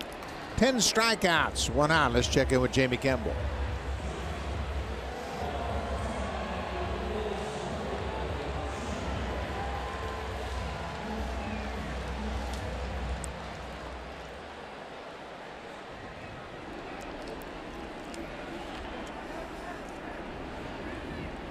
David Price is having a very good year and shutting down one of the best hitting clubs in baseball on just 1 hit through 5 innings. Ground ball. This time Ramirez gloves it. 2nd for 1. That's all they'll get. Boy, that was sharply hit. Had a chance to be extra bases if it gets past Ramirez, but he made a terrific stop. And they get the lead runner at 2nd. You know, that's a double, maybe even a run. 1-2 bounces. He's botched a couple of plays down there. Now he really has to come up big, and Ramirez gets the out at 2nd base.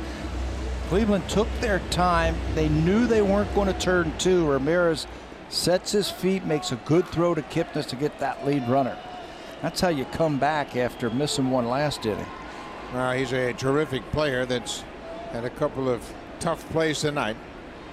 Charged with an error. Justin Smoke goes after the first pitch and fouls it back. Smoke has struck out twice tonight. Once swinging, once looking. He took a fastball at 96 miles an hour right down the middle back in the 4th inning for strike 3. Gurriel at first on the fielder's choice. Smoke hits it hard, but that's going to be well fouled. No more splitters for you in that spot right there. Maybe we'll bounce it. Smokey in his career 1 for 10 now, 7 strikeouts against Carrasco. He lit that one up.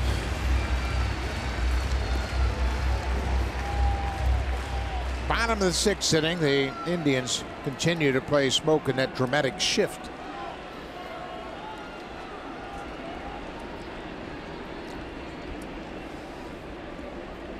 They want this ball off the plate. And it is. Good running fastball. That's 11 strikeouts for Carrasco through 6 innings. He walks off the mound in the 6th with a 2-1 lead.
Ballpark app. Access and manage your tickets, enjoy check-in offers, exclusive content, and much more. Download the MLB Ballpark app today. Buck.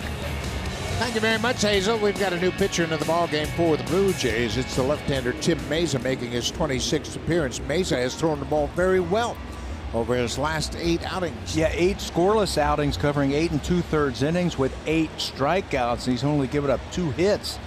So called upon now in this 1-run game to keep it a 1-run game and possibly give the Blue Jays a chance to take the lead. We will face 9-1-2.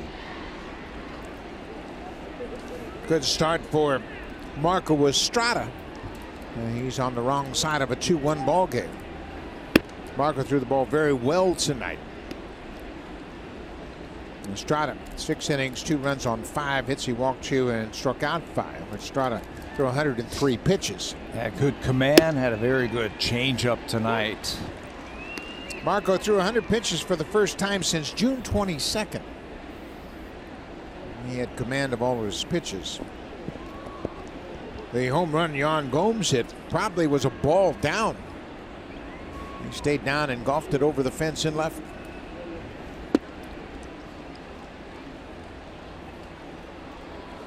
Appeal down to first base umpire Angel Hernandez. It's 2 balls and a strike to Rajay Davis. See Rajay choking up just a little bit more to get some back control on that slider. Mesa's slider's been really good in his last 8 or 10 outings.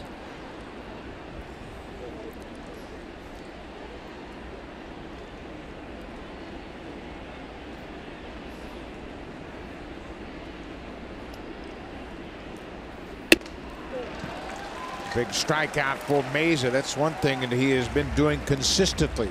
Striking out hitters. 1 away.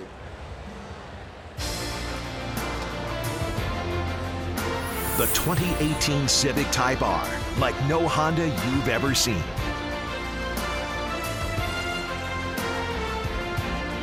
Night has fallen on Toronto as we are in the top of the 7th inning. 2-1. Cleveland leads it. Back to the top of the order. This is Francisco Lindor. So far he is 0 for 3 in this game. First pitch slider misses.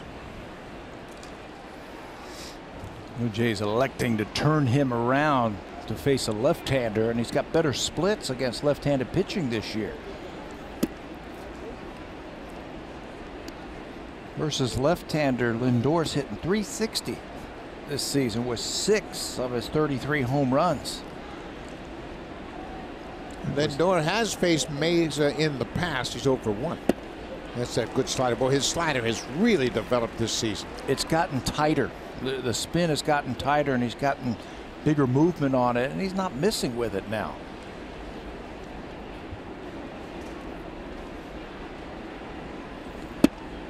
That's a good pitch. Fastball missed just down and in. It's 3-1 to Lindor. Meza struck out Rajay Davis. He has now recorded a strikeout in 34 of his 42 major league appearances. And the confidence to throw that slider. 3-1. Tim has only given up 2 hits over his last 8 outings.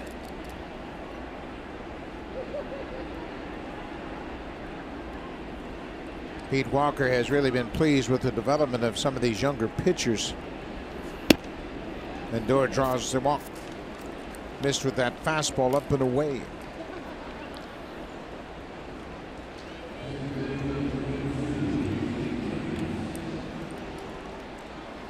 So Lindor reaches base for the first time tonight. Remember, he was 4 for 5 last night.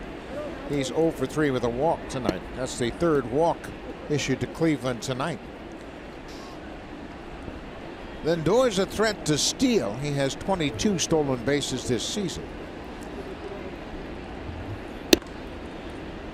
Meza delivers the first pitch strike to Jason Kipnis. He wasn't ready to run on that first pitch as he was getting ready, getting his hand, pad all ready. So he just took a casual lead out there. Now he's ready.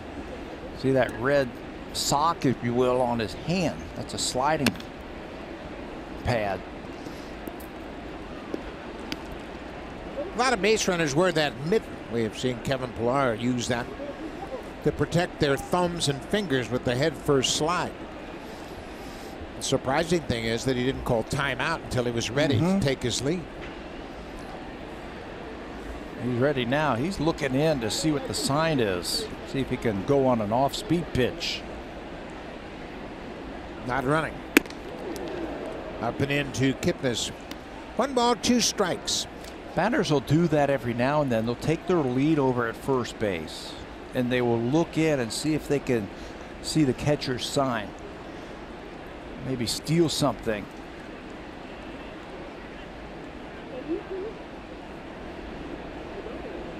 Lindor thought about it. Grichuk makes the catch on the fly ball off the bat of Kipnis. Lindor took a step towards second as if he wanted to run, but he didn't like his jump.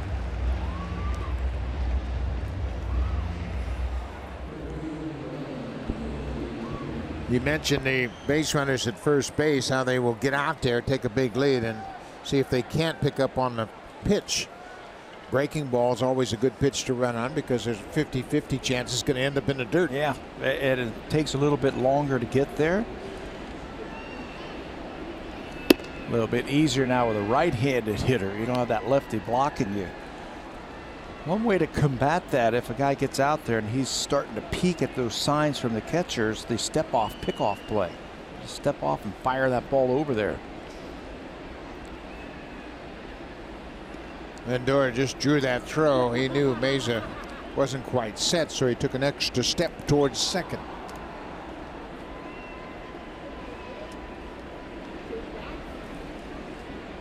Third baseman Jose Ramirez had an RBI single in the 5th. He drove in the first run of this game. Meza again chases Lindor back to first.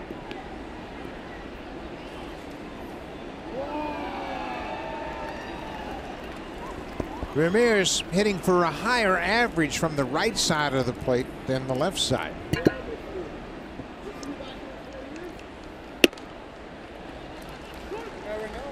Meza delivers the strike. It's 1-1 now. Yeah, he's got 97 RBIs, 37 home runs. He's also closing in on 100 walks this year. On base percentage of .400. There goes Lindor. He got a good jump. Bailey's throw not nearly in time as Lindor finally timed it perfectly. He got almost a running start at first base and picks up his 23rd stolen base of the season. The Indians as a team lead the American League in stolen bases. They have a couple of stolen bases tonight. They now have 115 stolen bases. They lead the Red Sox by 10. They have never led the American League in stolen bases in franchise history.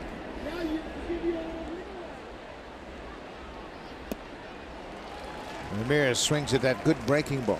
That's been a long time, too. 100 years or so? Over 100 years. 118 years. They have never led the league in stolen bases.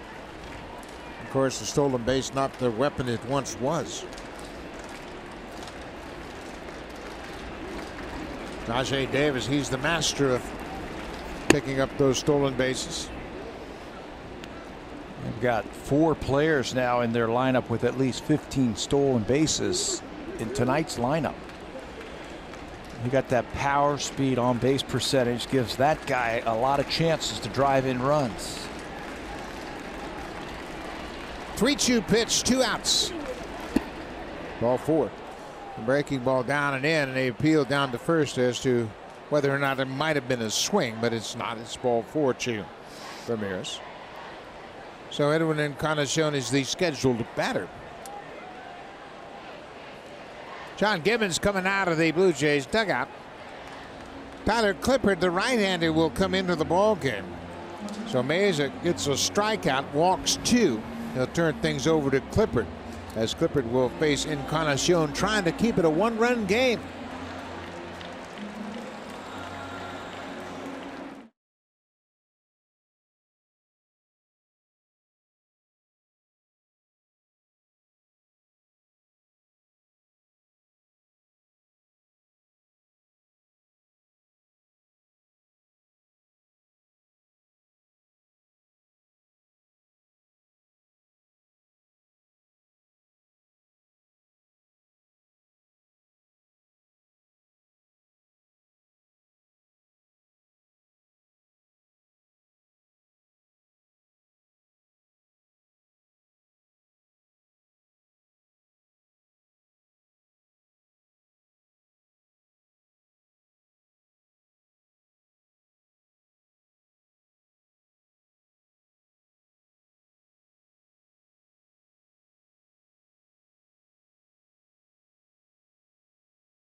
Shohei Ohtani has had quite a rookie season as a hitter.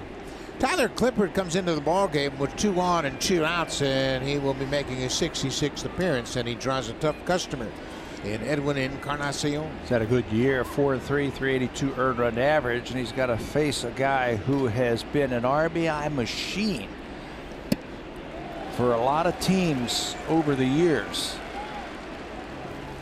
29 home runs, 94, closing in on 100 RBIs again for Encarnacion. Same type of pitcher he's going to face in Clipper as he saw in Estrada.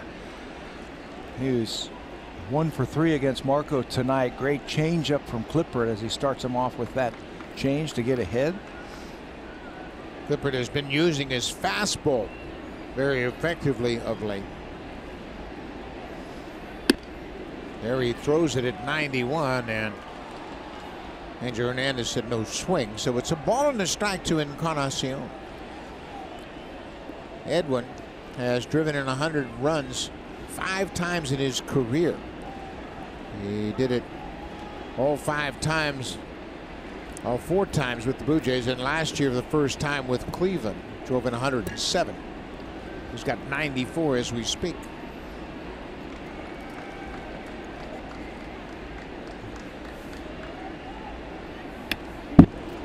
Ooh, saw that change up, and he just missed it. It's not just this year or last year. How about over the last 7 seasons? In his rankings in the American League, he's been one of the best power hitter and productive hitters in the American League. 260 home runs, 751 RBIs, both first in the American League, but a great on-base percentage, extra base hits, go-ahead RBIs. That's that GA RBI. You want clutch. He's third best in the American League since 2012. Go-ahead RBIs. Got to clutch up. 1-2 pitch. That splitter sailed away from Encarnacion. It's 2-2. Boy, now is a perfect time in my mind for Clippard to throw the fastball, because Encarnacion knows all about the changeup, knows all about the splitter, but Clippard has used his fastball very effectively lately. He had a mean swing on that changeup, like he was looking for it.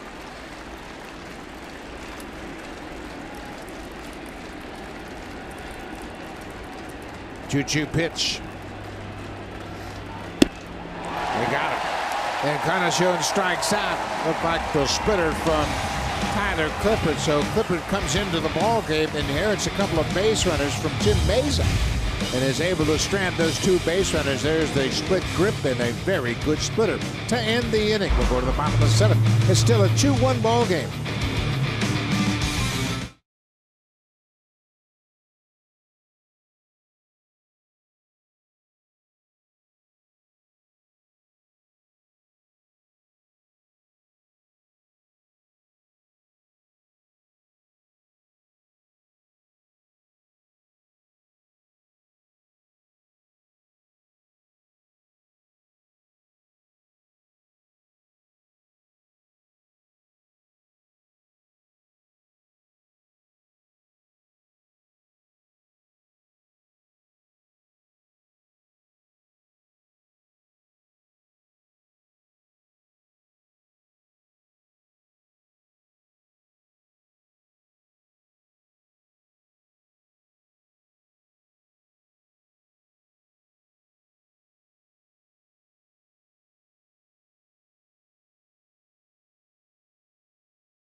And the Mariners face Masahiro Tanaka and the Yankees. That's tonight on Sportsnet 1. But congratulations to Vladimir Guerrero Jr., who was named Baseball America's Minor League Player of the Year, the second Blue Jays prospect to earn the honor behind Derek Bell back in '91. And he's in pretty good company. The last 4 winners, Ronald Acuna, Yon Moncada, Blake Snell, and Chris Bryant. Yeah, it's a terrific list of former minor league players of the year that have become big league players. Vladimir Guerrero Jr., his jersey has shown up time and time again here at Rogers Center already. Randall Grichuk will lead things off for the Blue Jays. Again, the middle of the order. This part of the order faced Carrasco back in the 5th, and they produced the only Blue Jays run. 2-0 now. He might be able to sell out. Looking for the fastball, and Carrasco pulls it off the plate. Now 3-0. 3-0. No action in the bullpen for Cleveland. Blue Jays have been the best team this year, hitting 3-0. Grichuk takes a strike.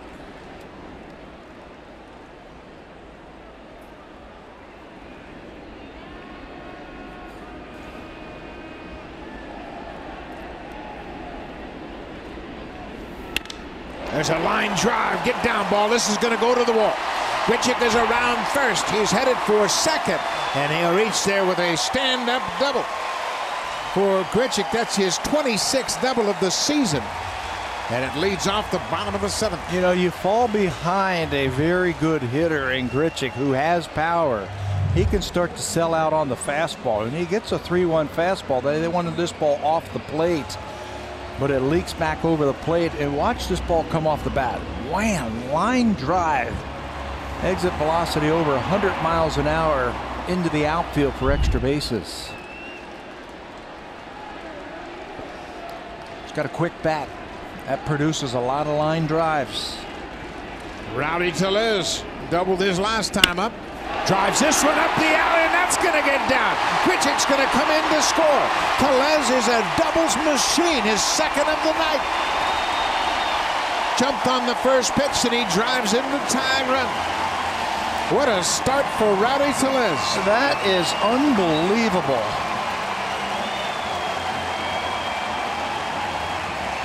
That's his father, Greg, there.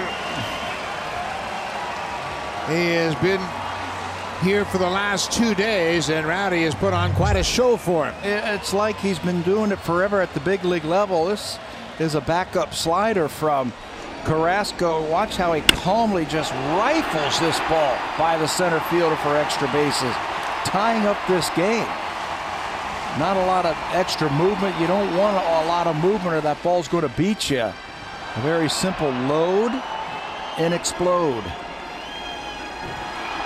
6 big league hits, 6 big league doubles. And he has tied it up. It's 2-2. Gotta get that guy over to third base any way you can, even if you have to push a bunt by the pitcher.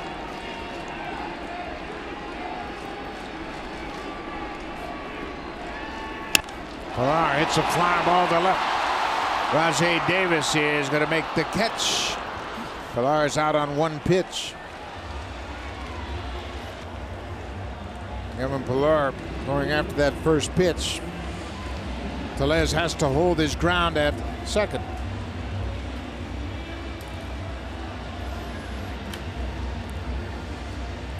Aledmus Diaz, he drove in the first Blue Jay run back in the 5th. As we mentioned, this is part of the lineup produced the first run, and now they've accounted for run number 2. Diaz always looking for that first pitch fastball. Yeah, and he hit a sacrifice fly on the first pitch he saw. Ball gets away. Tellez will go to third. Got splitter in the dirt. Diaz swung at it, but it got away from Gomes, and now the go-ahead run just 90 feet away.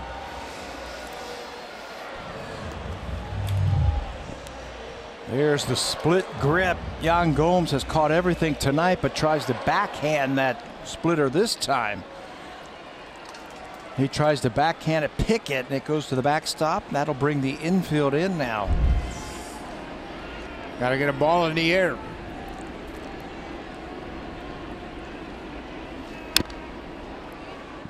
Good splitter.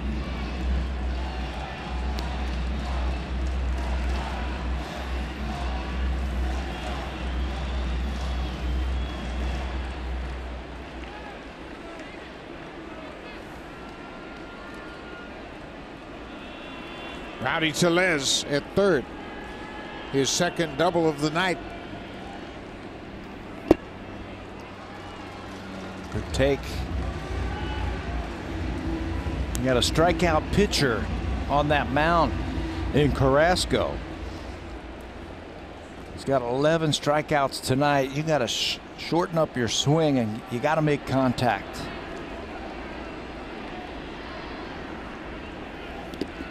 Another ball in the dirt. This time Gomes blocks it. Boy, the first time you get away from your technique, it bites you. He tried to backhand that first splitter to Diaz, and the ball got away from Gomes. But this time, he's technically sound as he squares it up, plays it off his chest protector. 2-2 pitch. Inside. Full count.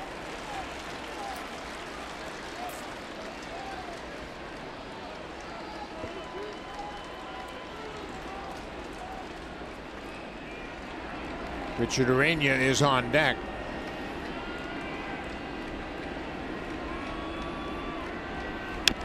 He gets a piece of it to stay alive. Of course, the Blue Jays have a lot of options on the bench. Kendrys Morales, a switch hitter, is available. Oscar Hernandez, Devin Travis, Reese McGuire, Danny Jansen, all on the bench tonight. I like the at-bats that Ureña's put up tonight.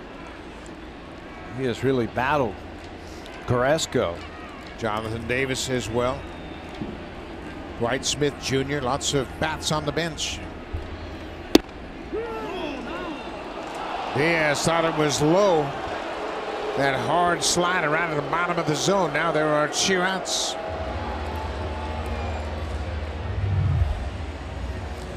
Strikeout number 12. Ledmus thought that ball was down. Alan Porter doesn't think so, and he's the only one that matters. Now the infield will back up with 2 out. Richard Ureña is 1 for 2. He had a single in the 3rd. Called out on strikes in the 5th. He goes after the first pitch. Get up, ball. This ball is going to be caught by Rajay Davis, just up against the fence in left. So the Blue Jays get back-to-back doubles to start the inning. Rando Grichuk double to left center, and Rowdy Tellez delivers an RBI double to straightaway center. His 2nd double of the night, his 6th double of his young career.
Welcome back. The Tampa Bay Rays for a 3-game set, September 20th to the 23rd. And then the defending World Series champions close out the regular season's final homestand beginning on September 24th. 21-year-old Mitch Marner coming off his 2nd season, getting prepared for his 3rd season. Marner from Markham, Ontario.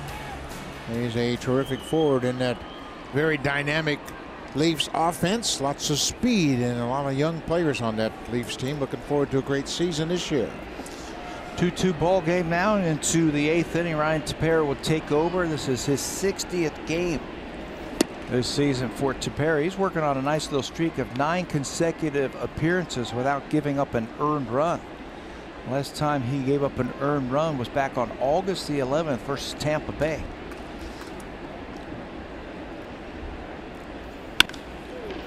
Hot shot, gloved by Ureña. Alonso's retired, 1 away.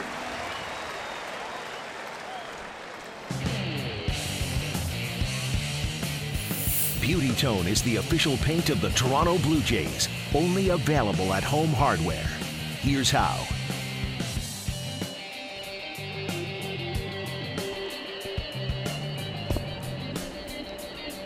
Beautiful night here in Toronto. It's a very comfortable 23 degrees. No humidity in the air and a great night for baseball. Tepera misses with the first pitch to Brandon Guyer. Guyer is 1 for 3. He had a double and was stranded in the 4th.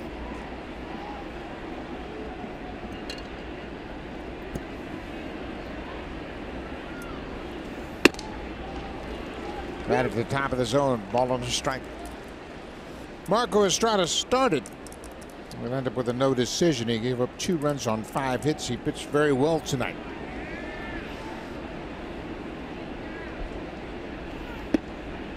Breaking ball received very well by Luke Maley.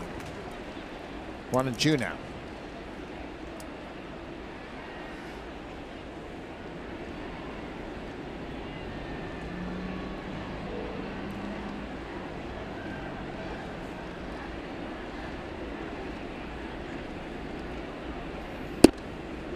Off the plate. 2-2.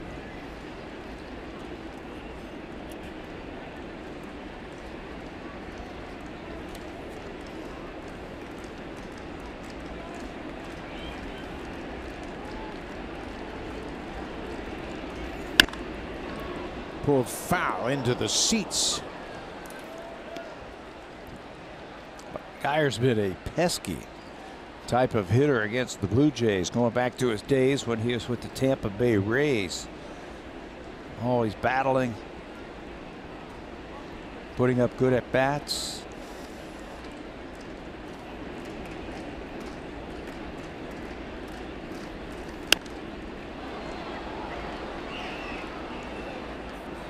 Two and two as he fouls off that breaking ball.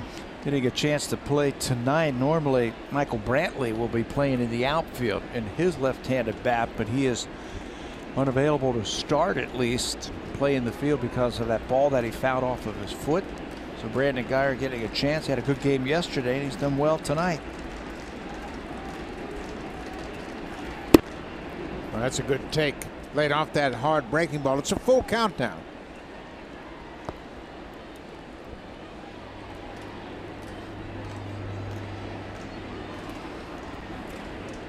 Two-two ball game. The hits are even at 5 apiece. Cleveland has committed the only error in this game. Foul tip held on to by Maley. Geyer strikes out. Drive of the game brought to you by the 2018 Honda Odyssey with available Honda Vac and always bats clean up. The former Blue Jay, Yan Gomes, going to step up, and with one swing and a pretty good pitch from Estrada down. Holmes goes down to get it, golfs it out of here. He's now played 19 games against his former team. This is his 5th home run against the Blue Jays, just over the wall in left field. His 2nd career home run against Marco Estrada. He is 2 for 3 so far.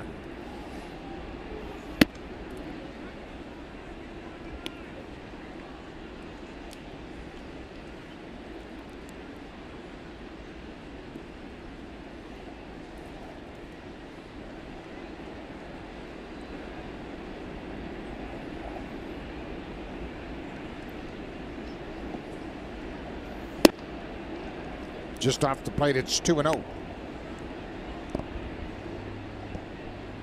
That's been throwing the ball much better, like I explained when he first came in here in his spot. Picking up some strikeouts also.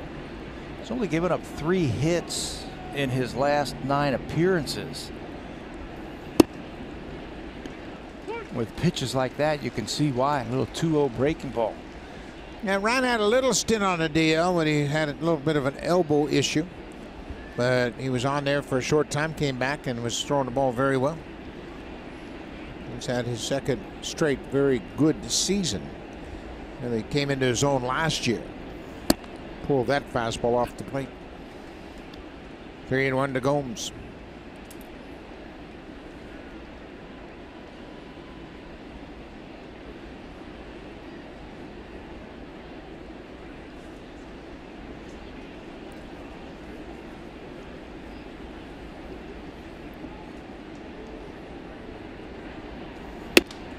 Strike 2. Gomes thought it was away, but you could see it was fairly in the strike zone. Yeah, and that wasn't showing anybody up right there. You mentioned it earlier about how Alan Porter's got a very deliberate strike. He takes a look at it. He's done a great job, I think, back there. The home plate umpire. He's had a good night. Gomes chases that one off the plate. Good inning for Tepera. 3 up, 3 down with a couple of strikeouts. We'll go to the bottom of the 8th in this 2-2 game. Now time for a Blue Jays Central update. Here's Jamie Campbell with Kevin Barker from the Samsung broadcast studio.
Cannot be reproduced or retransmitted in any form, and the accounts and descriptions of this game may not be disseminated without the express written consent of Rogers Blue Jays Baseball Partnership.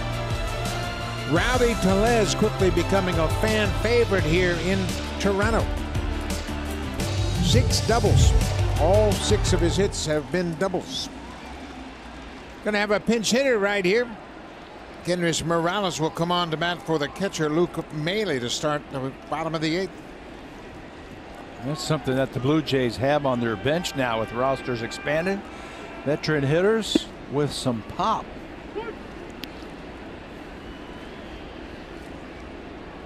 Morales, always a tough out.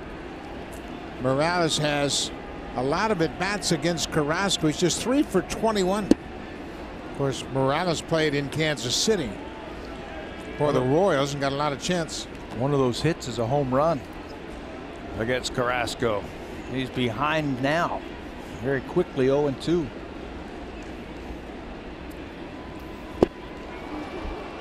That splitter has been a very good pitch for him all night long. That's 13 strikeouts for Carrasco. Let's check in with Jamie Campbell.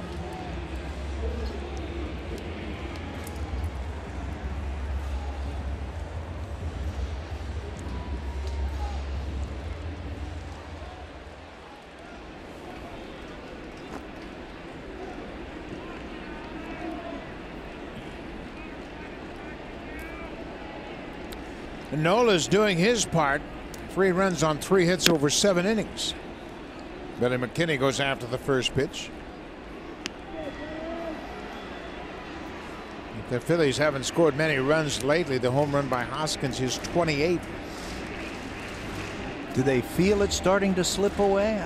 You know, just 3.5 games out coming into tonight's action. Running out of time. Blue Jays after this game will have 21 games left to their season. McKinney fights it off. Get down, ball. Billy McKinney with a base hit. Reaches base once again.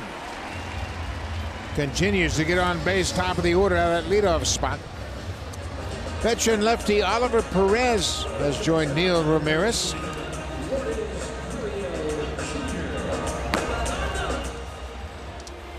Carrasco has thrown just 100 pitches with 1 out here in the 8th inning.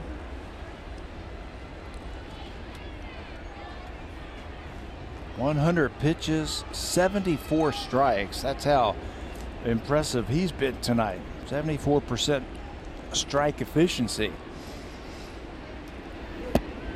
Uriel goes after the first pitch, a slider down and away. With that single, Billy McKinney has now reached base in 16 straight games to start his Blue Jays career, third longest in team history.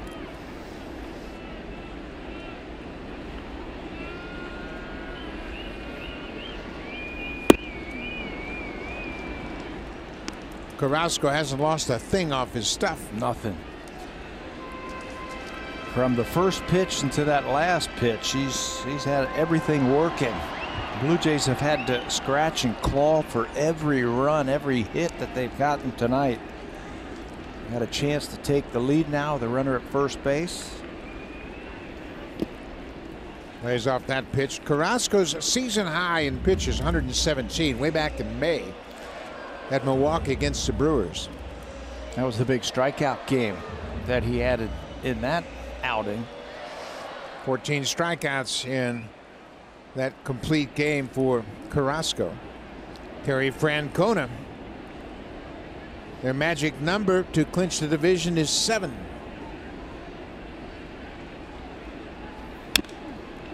Gurriel gets a piece of it to stay alive. Keeping everything down and on the corners. Gurriel was robbed of a hit last time up. Great play by Jose Ramirez, the third baseman. Looked like it had a chance to get by Ramirez and could have been extra bases, but Ramirez turned it into a fielder's choice. Ramirez committed an error in the 5th inning that contributed to the Blue Jays' run.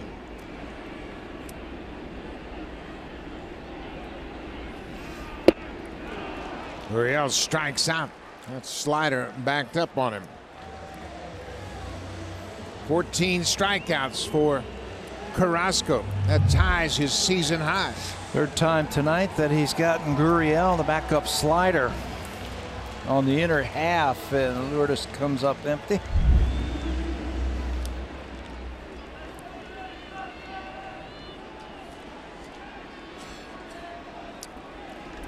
Justin Smoke, he's contributed to those 14 strikeouts. He's gone down 3 times striking out. It's the second time in Carrasco's career he's recorded 14 strikeouts against the Blue Jays. His career high is 15. That came against the Royals back in 2015 in Kansas City. The World Series champion that year, Kansas City, who didn't strike out a whole lot. Remember that? They didn't strike out a lot. They put the ball in play. He had 15 punch outs. He's being real careful right now with Smoke. One swing of the bat and he could untie this game.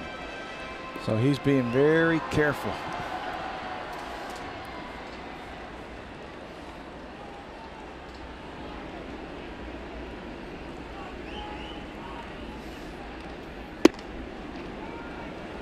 Well, that's a tough pitch. Might have been off the plate away. It's 2 balls and a strike.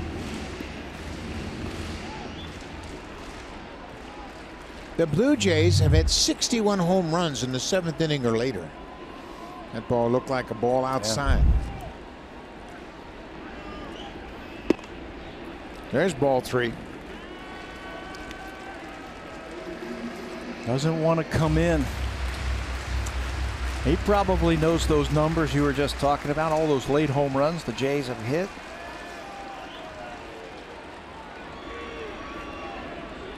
Brando Grichuk is on deck. McKinney at first. Ball 4. So Smoke draws the walk. Carl Willis, not the manager, coming out of the dugout. So it appears as though Carrasco will be allowed to face Grichuk here in the 8th. Yeah, normally the manager comes out, he'll make the pitching change, but this is a message from their pitching coach. Carl Willis, talk about some strategy now against Randall Grichuk, who doubled his last time up. Randall got ahead in that count, 2-0, and got a fastball out over the plate.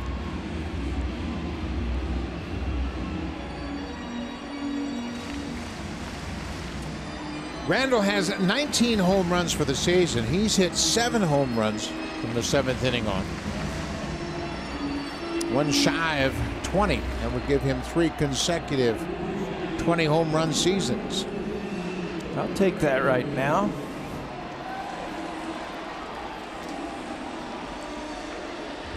Grichuk doubled and scored his last time up. He had a leadoff double in the 7th.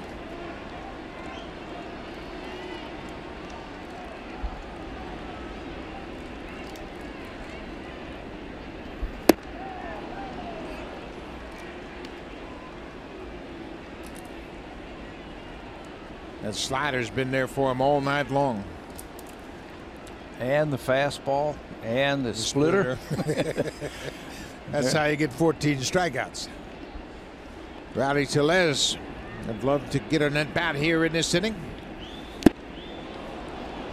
Foul chip into the catcher's mitt. 0-2. You know, if he does get an at bat, I don't think he's going to face Carrasco. He might face a left-hander. He has had a couple of doubles tonight against Carlos Carrasco. They might lift him if Grichuk can get on.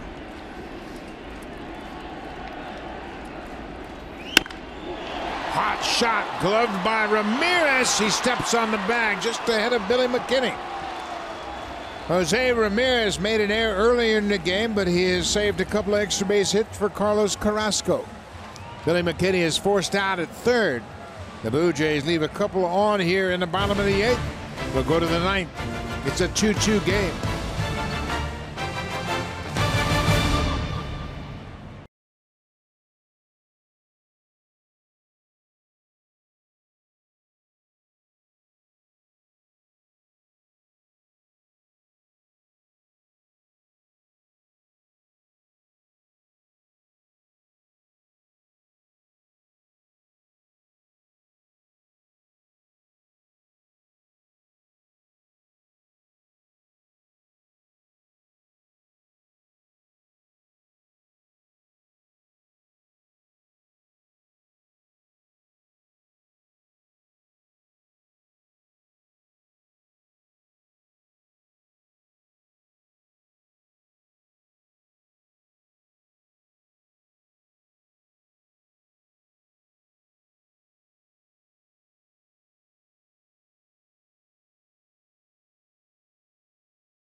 Moments in recent Blue Jays history. Tomorrow, Sportsnet presents Fearless, an all-access look at the life and career of the longest tenured Blue Jay, Kevin Pillar. You can catch Fearless at 7 Eastern, 4 p.m. Pacific time, right here on Sportsnet.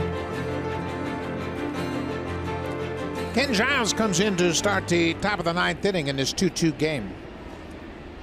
Giles, for the season, will make his 48th appearance. First pitch strike to Craig Allen, number 8 hitter. So it's 8-9-1. Danny Jansen comes into the game. Jansen, playing in his 17th big league game, takes over defensively behind the plate.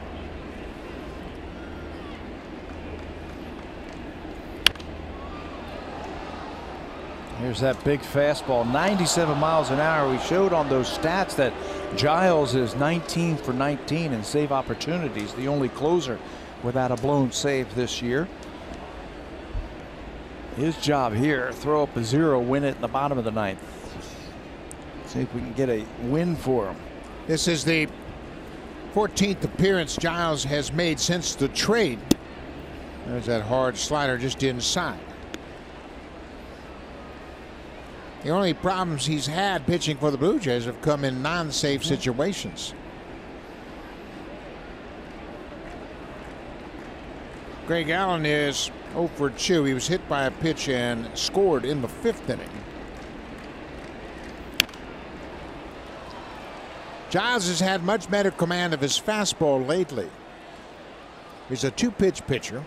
Fastball will touch the upper 90s, and he throws a hard slider as well. And the Jays, once they acquired him, said, you know what, you're going to be our closer.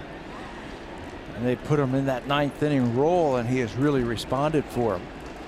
Last pitched in that Tampa series that we just finished off. Slider bounced in the dirt.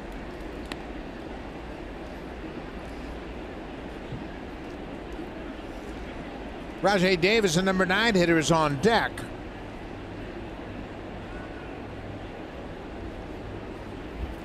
Both teams have a full complement of players on their bench should they choose to pinch hit.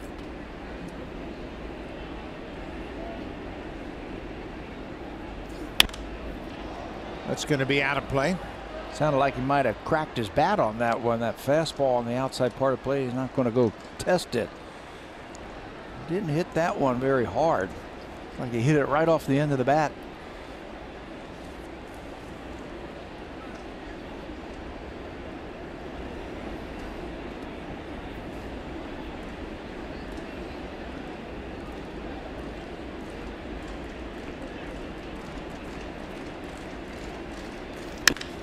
Fastball. Tellez will flip to Giles at first. One away.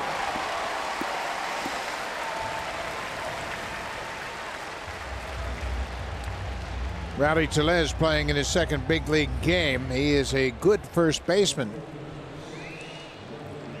Got a little bit of range. He bounces to his right, makes the grab, and then flips to Giles covering the bag. Look how he leads him right to the bag.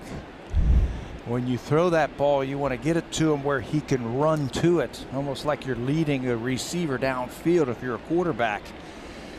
Flip them and got a very fast runner leading off the 9th. Rajai Davis goes after the first pitch and fouls it out of play. Davis is 0 for 2 going head to head with Ken Giles. Picked up a stolen base.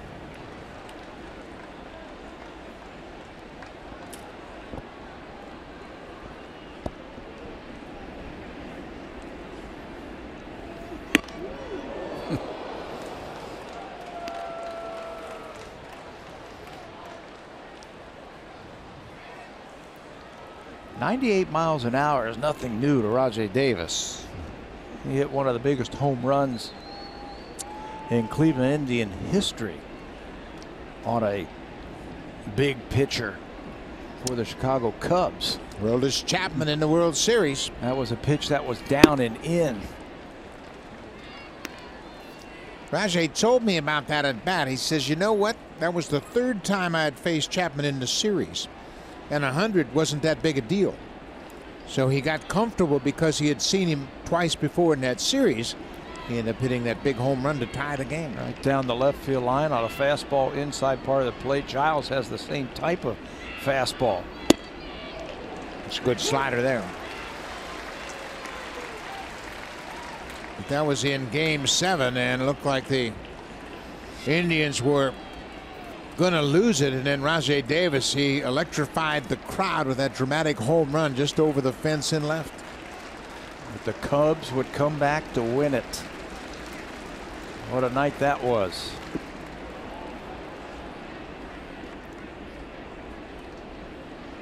Davis hit the 7th pitch of that at bat. A 2-run home run to tie it at 6-6. Then the rain delay. That's right. Gave the Cubs a chance to regroup.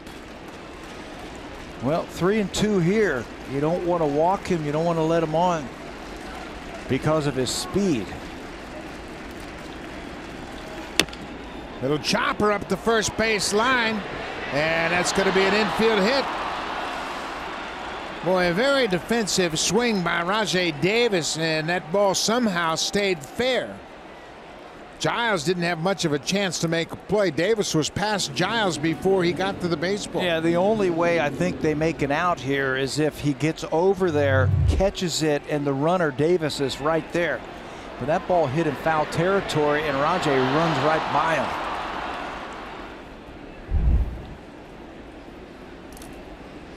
Should be an infield hit, excuse me, Buck, and now you've got some speed over there at first base.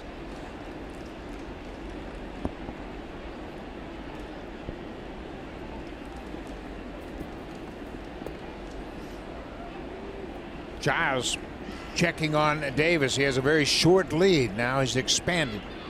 There he goes. Jansen won't have a throw. Rajay Davis with his second stolen base of the night. He's got 18 now. And that gets him into scoring position. He got a running start at first. He's so quick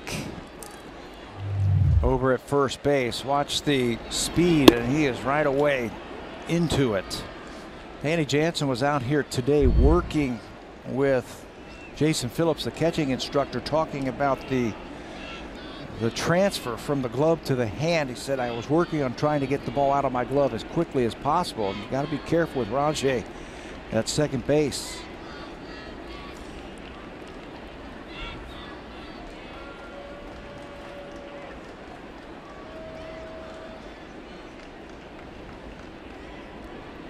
Gurriel is in charge of keeping Rajay Davis close to second base.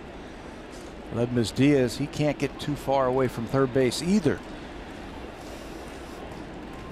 Francisco Lindor 0 for 3 with a walk. Drives this one to right field. Davis broke. They got a shot at him at second, but he slides back in safely. Rajay Davis broke on contact. Thought it was going to be a line drive, turned and quickly hustled back to second. That's what speed can do for you. He was hung up to dry in between second and third. He read base hit. He takes off, and now he puts on the brakes. Grichuk with that throw has a shot, but he's so fast and so quick. He gets back before the throw.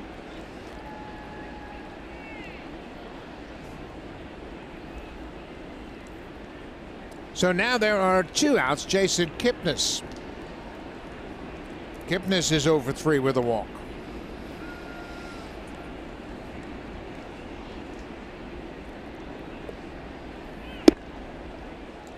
Giles jumps ahead with a strike.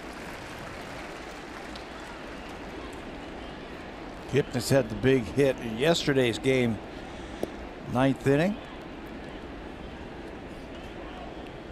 That blew open that game. They were up by 2, ended up winning by 5. He had a 3-run home run in the 9th inning yesterday.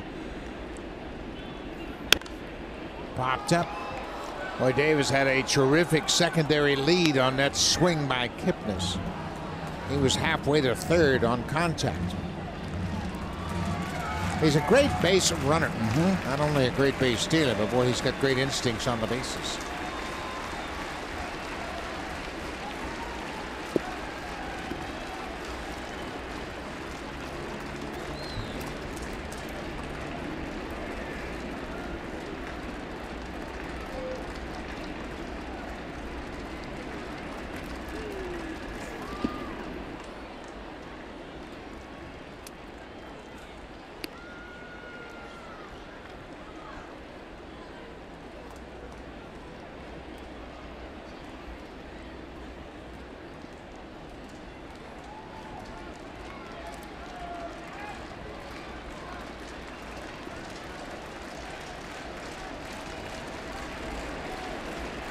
One ball, 2 strikes, 2-2 ball game, top of the 9th. The hits are even at 6 apiece.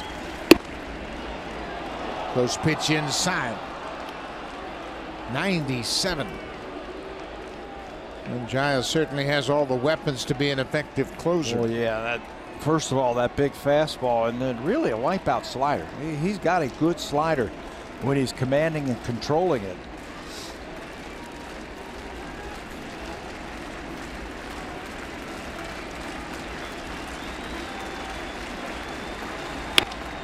Fly ball, that's slicing toward the seats, and it'll be out of play.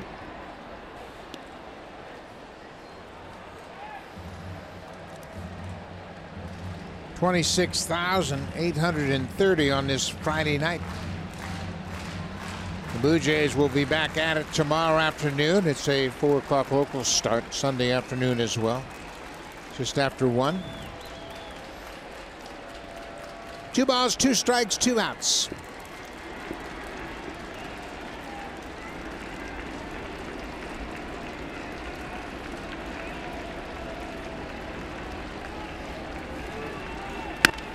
Ground ball. Tellez comes after it. He'll take it himself. That'll end the inning. So we'll go to the bottom of the ninth. It's a 2-2 ball game. Rowdy Tellez will lead things off. He's already had a pair of doubles. Then Kevin Pillar and Ledmus Diaz. He's got a sac fly and an RBI.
Presented by Honda at the Model Clearout event. The real victory lap is the drive home.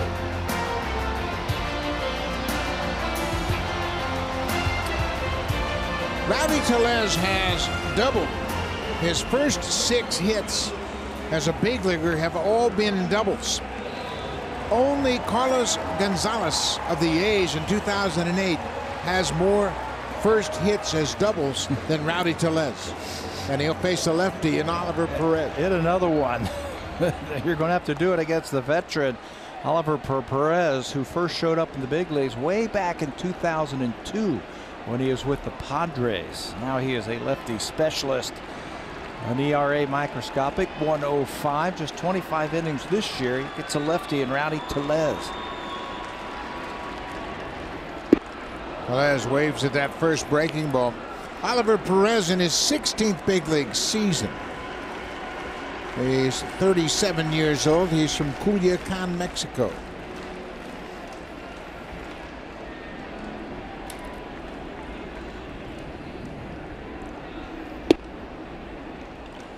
Breaking ball for strike 2.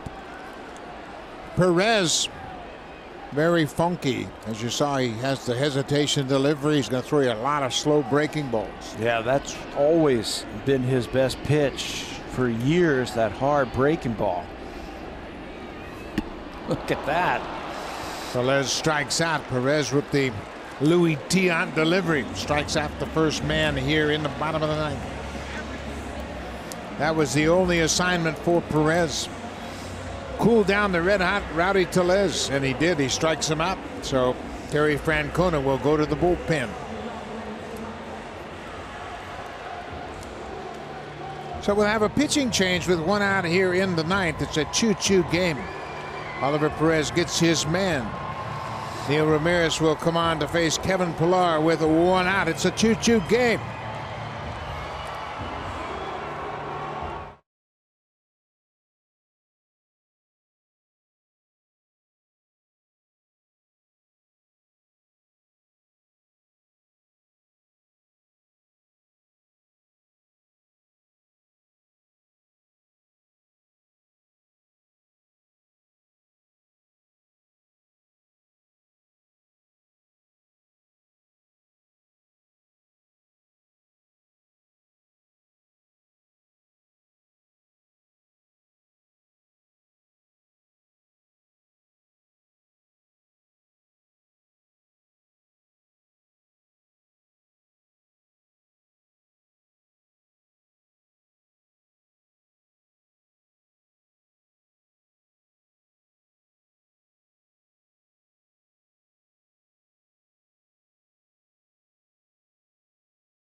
1 earned run, 2 runs in total, 6 hits, 1 walk, and 14 strikeouts. That's 1 off his career high. He also threw 24 of 31 first pitch strikes to set the tone for this game tonight. He was brilliant, and all he'll get from that is a no decision. Kevin Pillar goes after that first pitch and singles into center. A 1-out single. Now for a preview of what's coming up on Sportsnet Central, here's Ken Reed and Ivanka Osmak.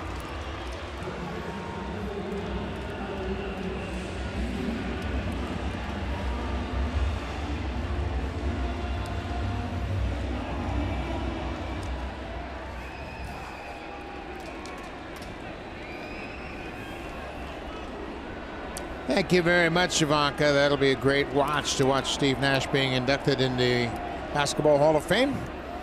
Ledmus Diaz with Pillar at first. Lays off that first pitch.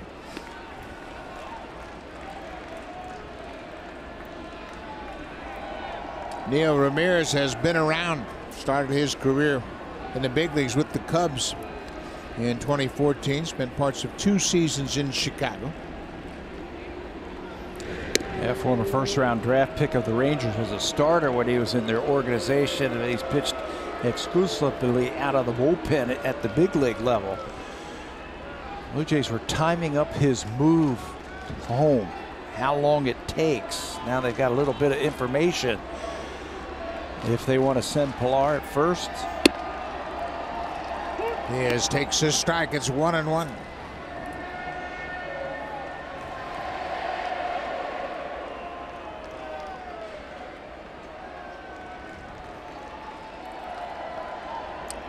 Pillar with 13 steals. He's only been caught twice. A little bit bigger lead now.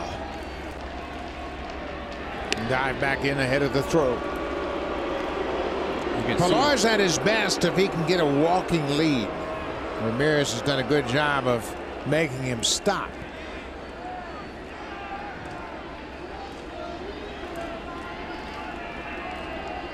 They continue to try to inch off.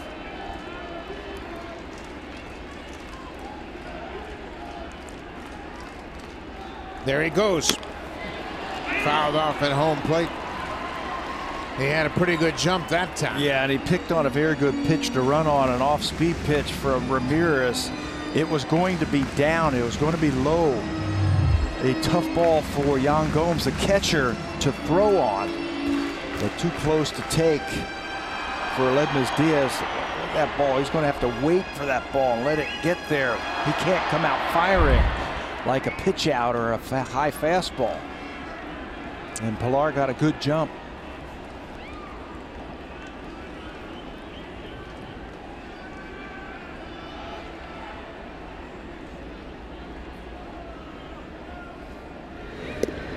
Boy, that's a good way to neutralize the running game. You just freeze that base runner by holding the ball. When a base stealer has to wait that long, he tenses up, can't get any rhythm and get a jump. And then you throw over, and then you throw home. The lead wasn't as large that time. Ramirez in relief of Oliver Perez. Perez came into the game, faced 1 batter, and struck out Rowdy Tellez on 3 pitches. Kevin Pillar had a base hit into center field. Now Ledmus Diaz with a 1-2 count.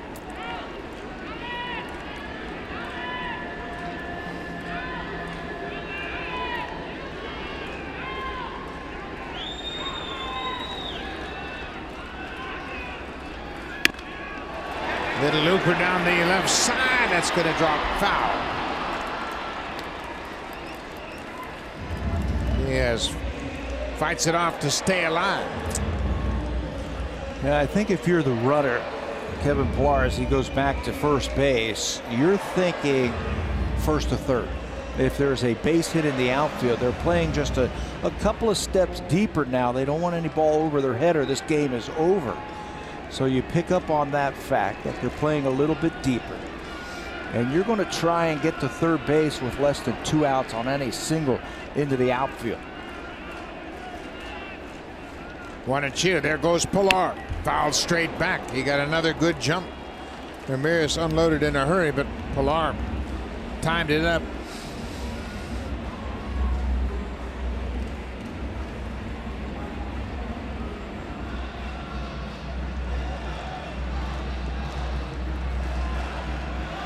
This is fun.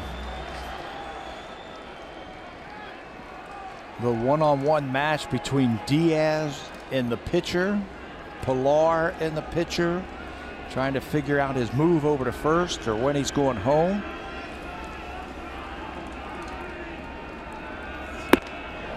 Diaz strikes out on the high fastball. 2 away. So that'll bring Richard Urania to the plate. Urania is 1 for 3.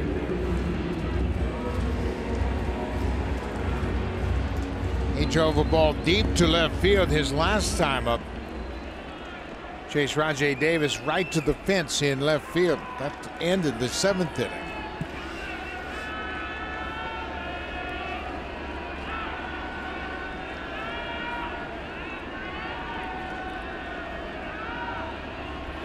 Pilar's had a good opportunity to get a read on Neil Ramirez. Yeah, and he's out far enough where it's a step and a dive back to first base.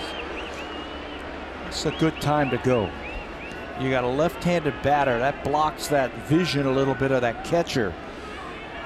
He's going to have to rely on people letting him know to go get into scoring position and give Urania a chance to win it. Indians think he's going.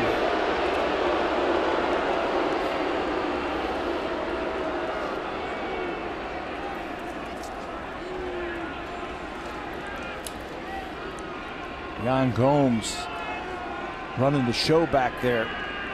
He wants a slider. This is a good pitch to run on. Pilar not running. Ball is down and away for ball 1.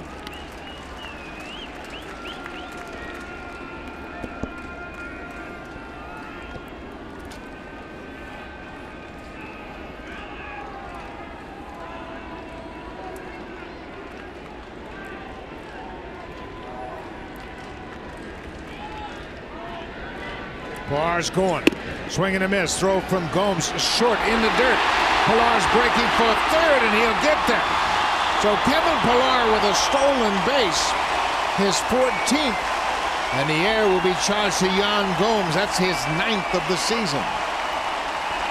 The winning run just 90 feet away. Yeah, and that gives puts a little bit more pressure on those infielders to make a play on a batted ball. The catcher on any ball in the dirt. This is a straight steal.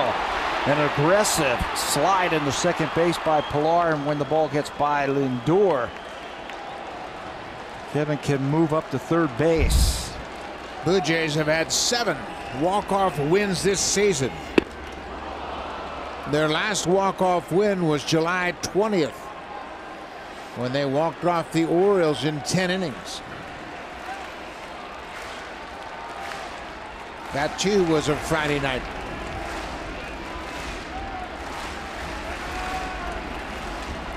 One and 2. Fouled off. He's sticking with that fastball. It's like he's trying to elevate it, but he missed on that one.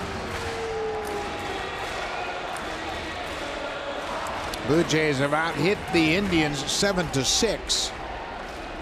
Kevin Pilar represents the winning run.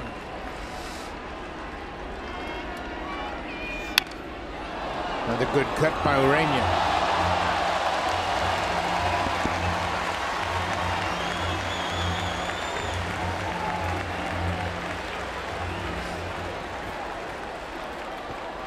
He had a long at bat his first time up before singling into right field against Carrasco, the first hit of the night for the Blue Jays. He's another long at bat.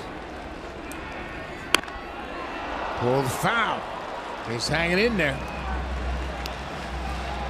Aledmus Diaz had the last walk-off hit for the Blue Jays. That was in that game against the Orioles, a 10th inning single. Scored Russ Martin.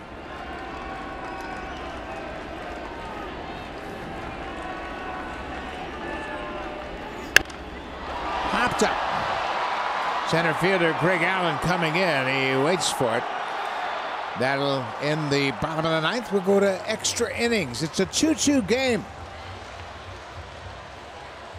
Theo Ramirez gets out of it, leaving the winning run at third base. Jose Fernandez will come in to start the top of the 10th in this 2-2 game.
League batting champ, 24-year-old Harold Ramirez from Colombia. He hit .320. He led the league by 7 points over the next best hitter. Played in 120 games. He had 11 home runs, 70 RBIs. He had a terrific season, part of that great Double-A team. They are in the playoffs, and they're up 2-0 against Trenton. Yeah, maybe that's the guy that they overlooked this year with all the superstars that they had on that team. They got him from Pittsburgh a couple of years ago with Reese McGuire. So Harold Ramirez, the batting champion. Jose Fernandez, the pitcher now. He has come in, starting the season in Double-A, went up to Triple-A, and now here he is in the big leagues, pitching in a tight ball game against the best that the Indians have to offer, 3-4-5. Slider hit on the ground. Big hop for the shortstop. Gurriel fires across the diamond, one away.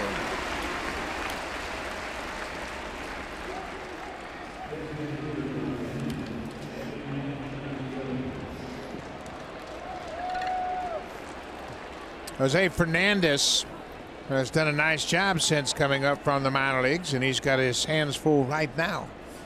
One of the best in the game. Edwin Encarnacion is 1 for 4 tonight with a couple of strikeouts. Well, that's a good slider. Strike one. Yeah, it looks like a curveball, but it's a slider. He gets a lot of break on it. Indian hitter is not real familiar with Fernandez. This is the first time that they have seen him.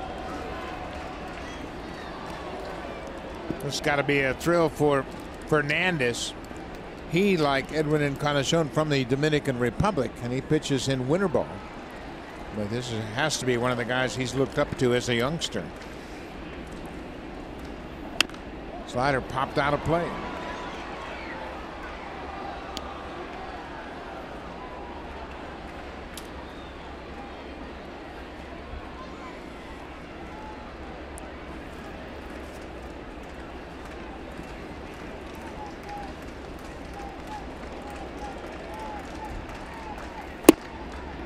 Tried to go back door with that breaking ball and missed.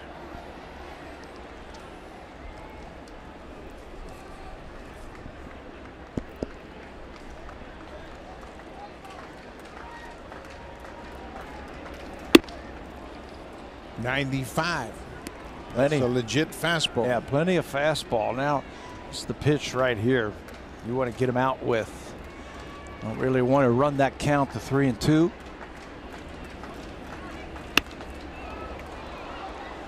Trying to show him fouls back that high breaking ball. The one thing that I've really been impressed with all these late season call-ups is how mature and composed they appear to be. We haven't seen anybody really rattled by any of the situations. And Ramirez Fernandez falls into that category for sure. This is popped up on the infield. Tellez coming down from first makes the catch in foul ground. Conachon's retired 2 away. No problem. Breaking ball, and he popped up Edwin. Edwin was thinking about launching one out of here when he missed that breaking ball. But I agree with you. A lot of them, that's training that they've had in the minor leagues for the Blue Jays.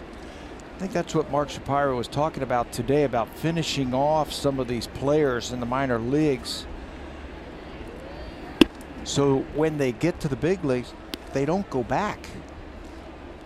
They got some outstanding coaching down in the minor leagues. Bobby Meacham was the manager at AAA.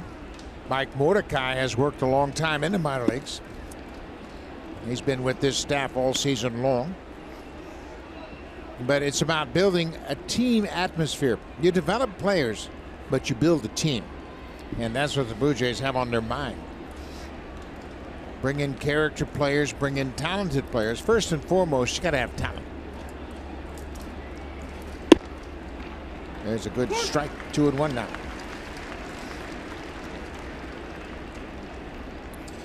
Yeah, and there's more to playing Major League Baseball than putting up numbers in AA and AAA. Got to go out there and take care of all facets of the game. Base running and fielding and throwing. The type of teammate you are off the field, how you act. These are the 12 players who have made their Major League debut this season for the Blue Jays. And they have all seemed to be ready and ripe. We're not saying that they're here for the long haul just yet, but they've gotten their feet on the ground in the big leagues. One thing that we hear consistently from the front office is routine. Get into a major league routine where you understand how to prepare every single day and play in the big leagues. A creature of habit. Here's the 3-2 pitch to Alonso. Drilled to right field. That's going to get down and go past Grichuk. He plays it off the wall. We'll get it back in quickly to keep Alonso to a long single. Boy, Grichuk read that perfectly. Knew he couldn't cut it off, so he went right to the wall to play it off the wall. That's exactly right. Sometimes you have to concede certain balls off the bat to stop something else from happening. This ball looked like a double hit hard by Alonso, but watch Grichuk set himself up and know exactly where that ball comes off. If he doesn't play that ball cleanly, if he bobbles it momentarily, Alonso is going to be on second base. But he sets himself, you see how he turned his body, got himself in the throwing position and holds him to a single. So Jose Fernandez out of the game. The left-hander will give way to the right-hander. Hard-throwing Jake Petrichka will face Brandon Geyer. No, he's going to face a pinch hitter. Michael Brantley has already come out on deck. We talked about Brantley before. He has not started, but he'll come on in this pivotal pinch hitting at bat against Petrichka.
Jake Petrichka into the ball game.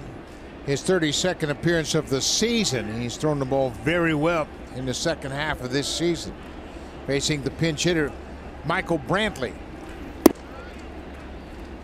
Wheels are spinning right now for both of these teams. We have a new pitcher, we have a new batter, and we have a new runner. Adam Rosales has taken over as a pinch runner, running at first base for Yonder Alonso. There are 2 outs. A 1-0 count on Brantley. Ground ball hit hard, but right to the second baseman, Arena. Petrichka gets out of the top of the 10th inning. The Indians leave a base runner. We'll go to the bottom of the 10th.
Thank you very much, Jamie Campbell, as Houston is knocked David Price out of that ball game. Brad Hand making his 61st appearance when you combine his numbers with the Padres and the Indians. He's taken over as the closer for the Cleveland Indians, 32 for 32 in saves combined between San Diego and Cleveland. They had to give up their #1 prospect to pick him up, but look at those numbers. 197 batting average, 13 strikeouts per 9 innings, and just 22 walks. Adam Rosales came into the ballgame as a pinch runner. He stays at first base defensively. Brandon Barnes takes over in right. Danny Jansen getting his first plate appearance. Jansen entered the game as a defensive replacement in the top of the 9th.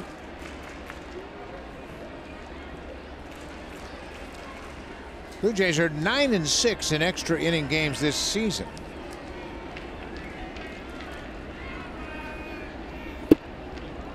Two and 0.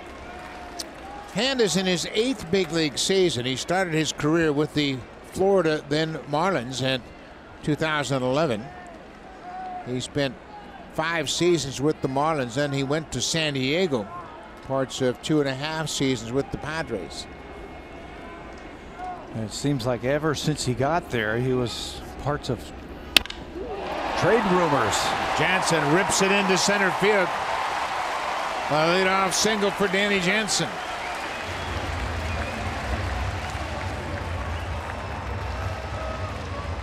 Because they've got 4 catchers on the roster, they can pinch run for Danny Jansen, who came in for Luke Maile.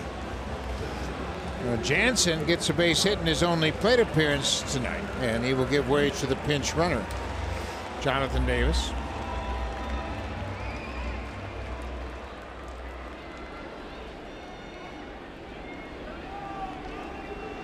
Teoscar Hernandez batting for Billy McKinney as a pinch hitter. Lots of moving parts in this game. The expanded rosters allow you to make all these moves.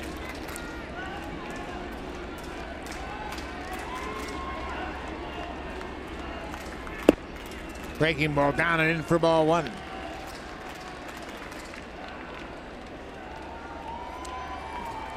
Expanded rosters giving both managers opportunities to get matchups that they want. John Gibbons wants that right-handed batter against the left-handed pitching hand. He's got a good breaking ball. Big breaking ball, swing and a miss. It's 1-1.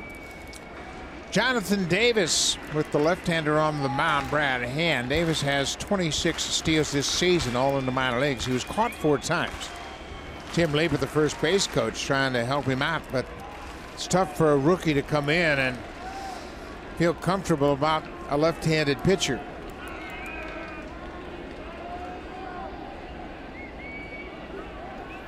Davis was going back to first base when Hand delivered that pitch for strike 2.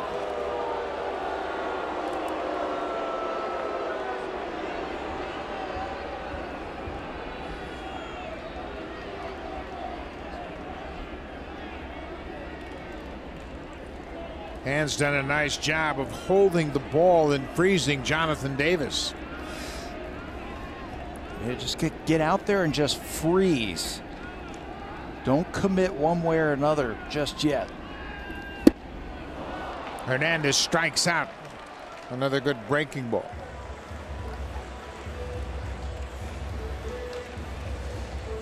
It's really interesting. This is kind of an interesting situation. His Hand throws a lot of breaking balls.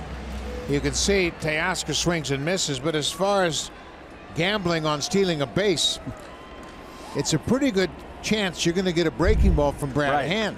Right, but right now the young runner over at first base can't pick up the move.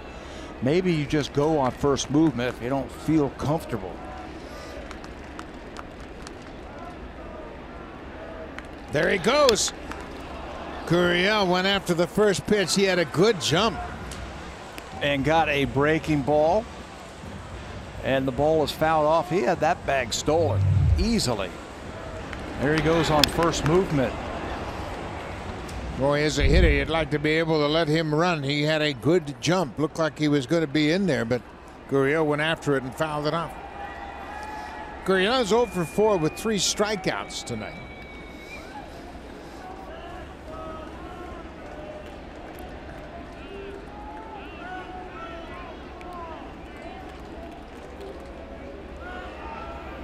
Hit him.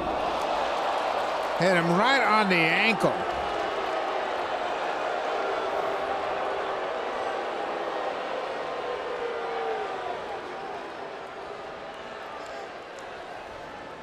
That breaking ball just tracked right down and in on Gurriel.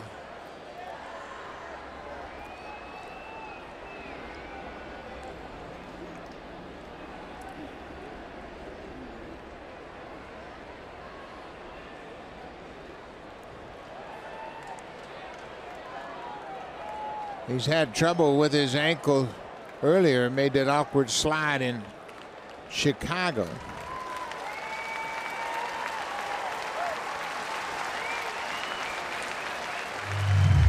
Let's see where this breaking ball hits him. He starts his swing, tries to pull back.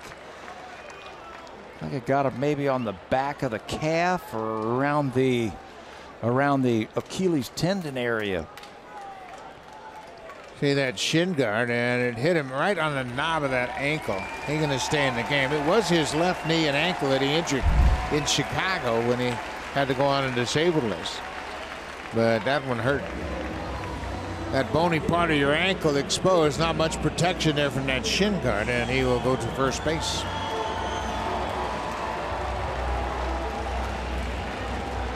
So Justin Smoke will turn around and bat right-handed.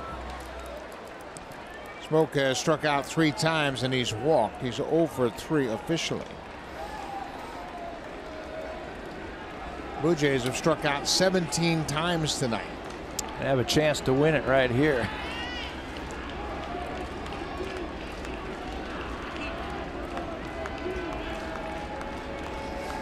Jonathan Davis at second. Smoke goes after the fastball. Smokey's hit just a shade under 300 this season with runners in scoring position. 43 of those 71 ribbies in these situations. He's got plenty of speed out at second base. You see Jason Kipnis, the second baseman, trying to cut the lead down of Jonathan Davis.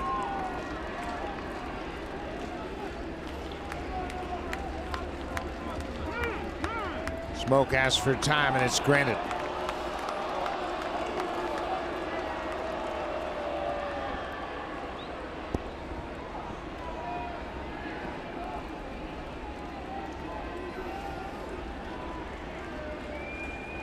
Blue Jays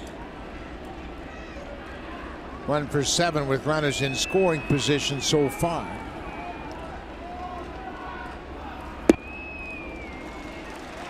And loves to throw that hard breaking ball. That's his best pitch. He's been able to locate it with precision. He throws it so often, you'd like to see the base runners take a gamble, especially Davis at second. Probably going to throw it again. That's a tough pitch for the catcher to catch and throw to third. Not running. Smoke gets a fastball.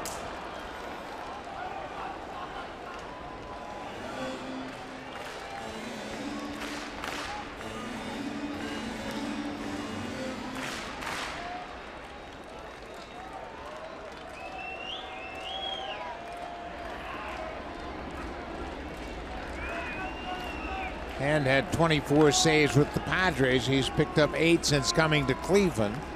Of course, this is not a save situation. 2-2 game. Breaking ball in the dirt.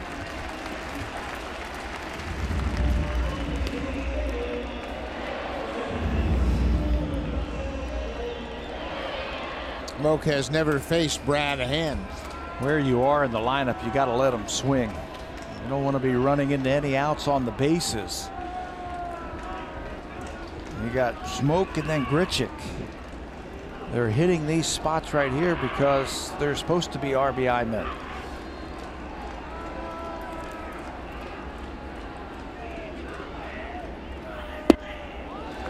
Good take. Full count. And this interesting situation now. Jonathan Davis looking at Louis Rivera, getting the signs. 3-2. Full count, but there's just one out. Randall Grichuk, the on-deck hitter.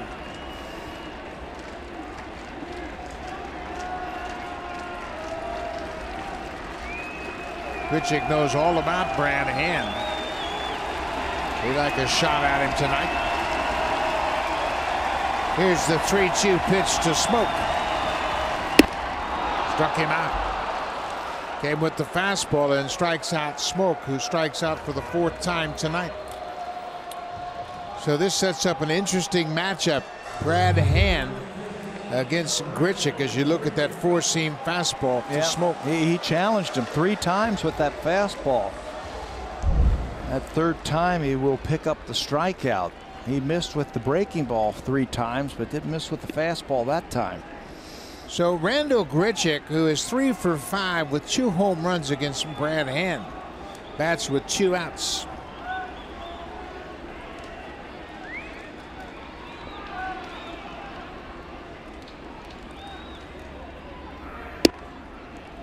First pitch slider.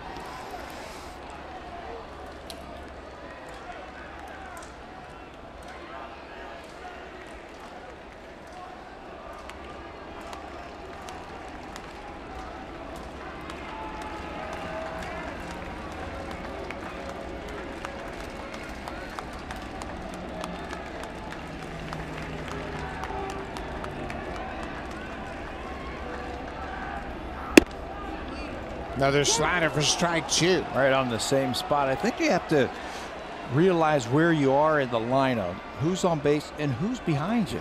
You got a rookie left-handed hitter behind you, so I don't think he's going to throw him fastballs, at least not for strikes. He's going to try and get him out with that really good breaking ball. Grichuk is one of 5 hitters that have hit 2 home runs against Brad Hand.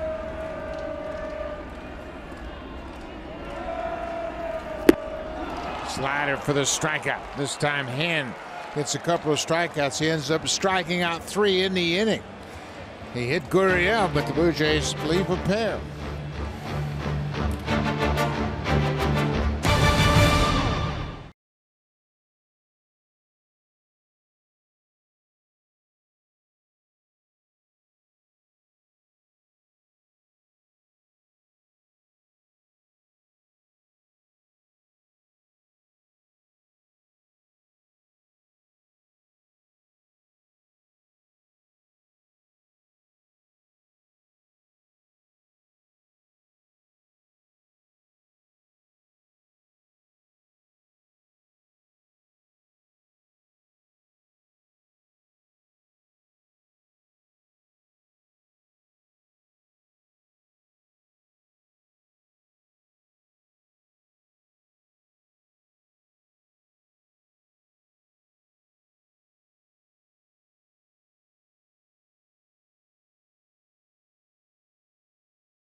Your Toronto Blue Jays. Come visit us at the Toronto Eaton Centre, Rogers Centre Gates 1 and 5, and every in-stadium kiosk. Visit jshop.ca or call 1-877-JSHOP. To the 11th we go. Back up to check in on Buck Martinez and Pat Tabler.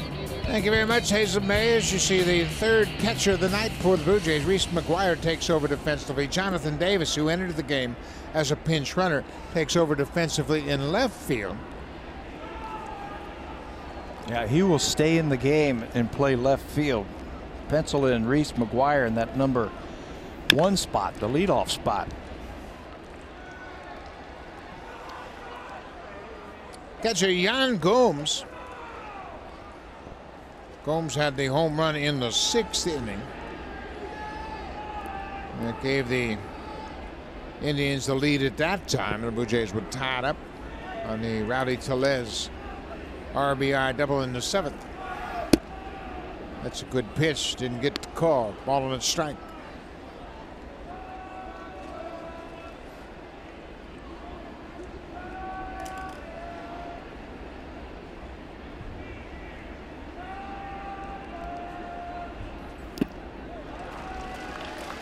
You know, when you throw a fastball the way Patrichka is, and his fastball's been much better lately, you have to cheat to get to it. Makes it that slider even more important. That was a good slider right there for strike 2 to Yan Gomes.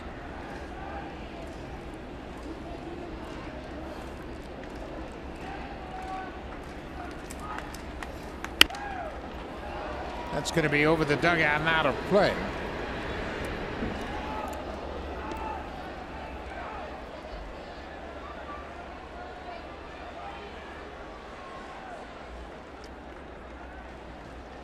Last time that the Indians touched home plate was that home run from Gomes back in the 6th inning after 2 were out. A pretty good pitch that was down. Just scraped it over the wall in left field. He's got another base hit. This one is ripped to left field. Jonathan Davis will play it back in. Leadoff single for Yan Gomes. Let's check in with Jamie Campbell.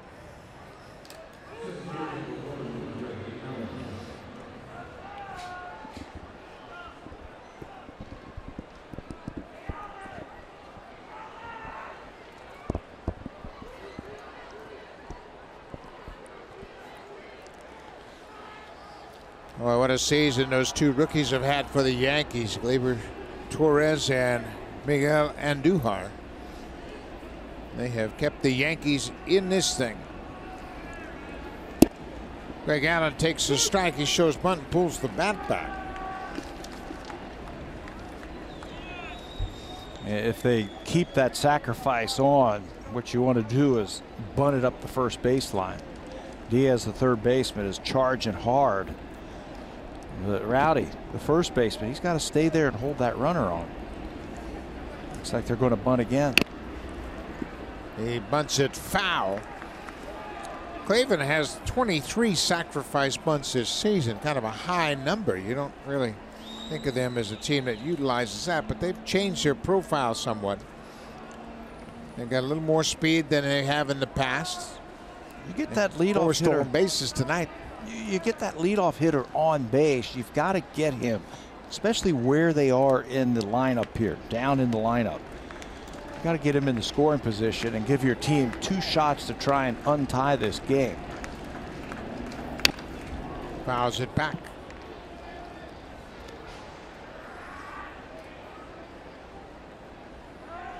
Cleveland is tied for 3rd in the American League with Tampa Bay in sacrifice bunts.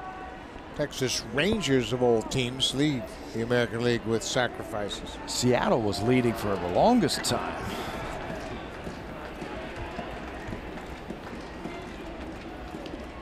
That ball gets away from McGuire. He's not sure where it is. Yan Gomes with a big turn around second. And he's in scoring position now. Well, that wild pitch will send that runner to second base. A little sinker that runs Gomes over to second base, and now the Indians have a chance to advance that runner to third base with less than 2 outs. Yeah, especially with the hitter with 2 strikes, you really got to focus on putting the bat on the ball and trying to move the runner up. Fastball away. 2-2 now. Mentioned Melky Cabrera has come out on deck. He will bat for Rajay Davis.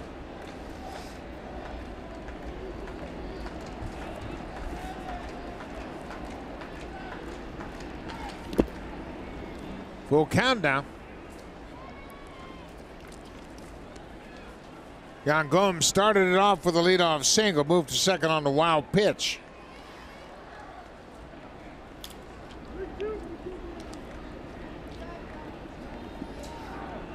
We're in the 11th.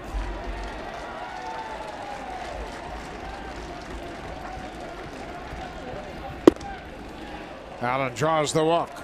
So the first 2 reach here in the top of the 11th. And now the Indians are going to change up their strategy. Because Melky Cabrera was not announced into the game, I'm going to pull him back and keep Rajay Davis up there in a bunting situation. Clearly is a bunting situation, and that's going to create all kinds of meetings. Pete Walker has come out, and he'll go to the mound to have a message, and there's Mike Sarbaugh talking to Rajay Davis about this situation. This is certainly screaming sacrifice bunt. Sure. And as a hitter, if you're Rajay Davis, the first thing you do, get a strike. You have to get a strike. You can see Diaz, the third baseman, he's going to flash the signs and let everybody know what bunt defense they're going to use. If a guy squares around to bunt, you got to get an out somewhere.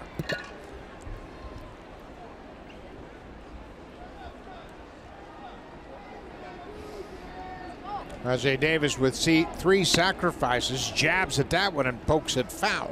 Never got the bat out in front of home plate. And of course, when you bunt a ball and your bat is back like that, it's going to go foul. Got to get that bat out in front of home plate. You can even step up, take a step towards the pitcher to make sure that that ball stays fair. You mentioned Davis with 21 sacrifice bunts for his career. Rowdy Tellez crashing from first, and Davis pulls the bat back. It's 1-1.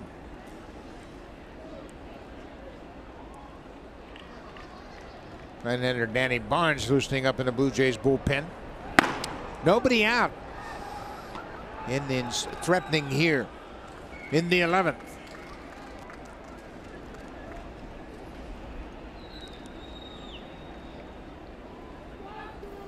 Davis pulls the bat back. 2-1.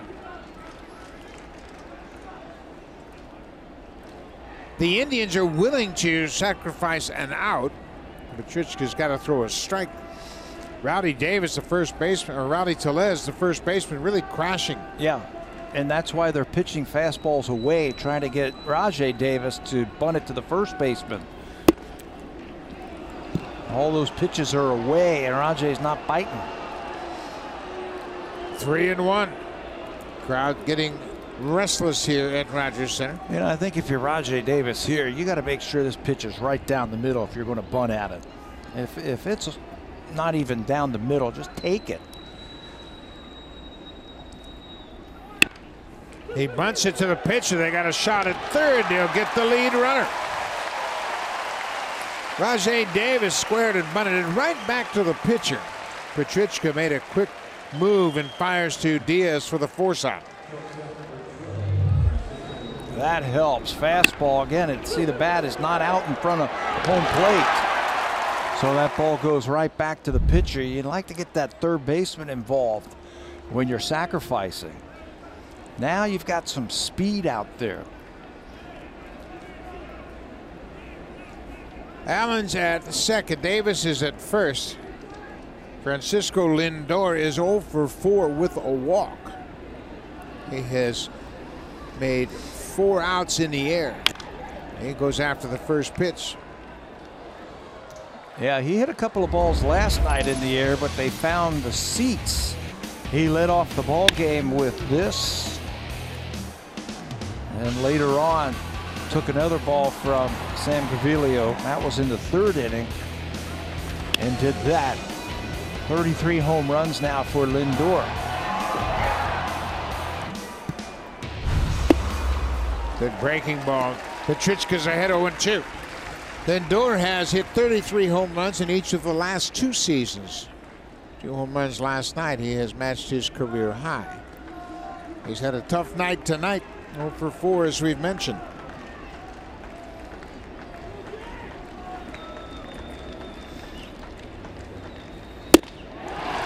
Good pitch by Petruchka. That slider down and in. Second out of the inning.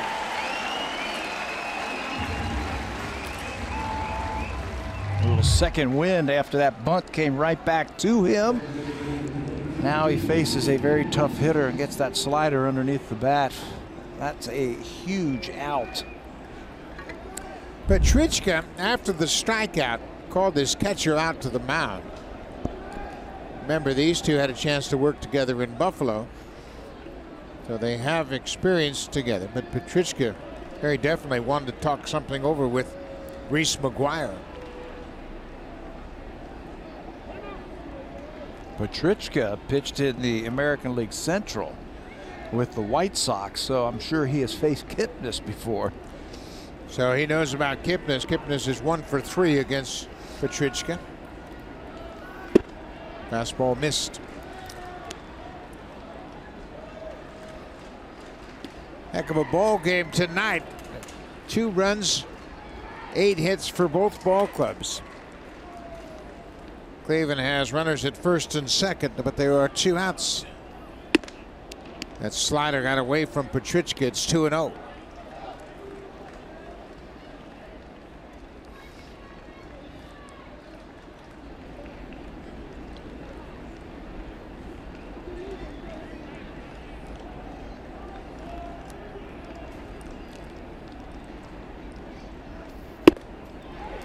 In fact, he was taking all the way.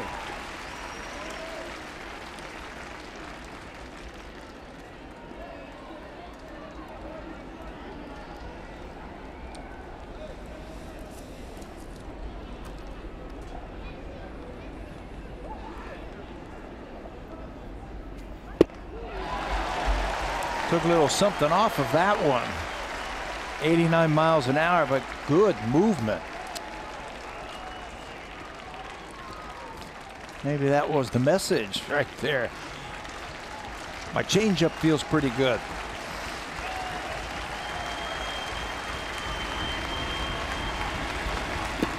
That gets away from McGuire, and both runners are going to move up.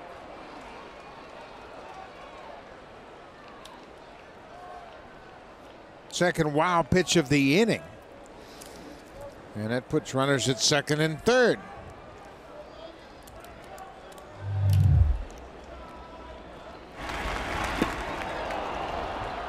That was a tough pitch for McGuire, right at the feet of Kipnis.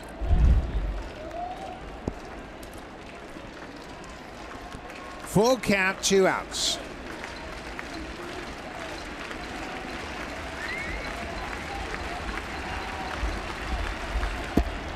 Oh, what a block by McGuire. That ball was in front of home plate. Kipnis draws the walk. Second walk of the inning.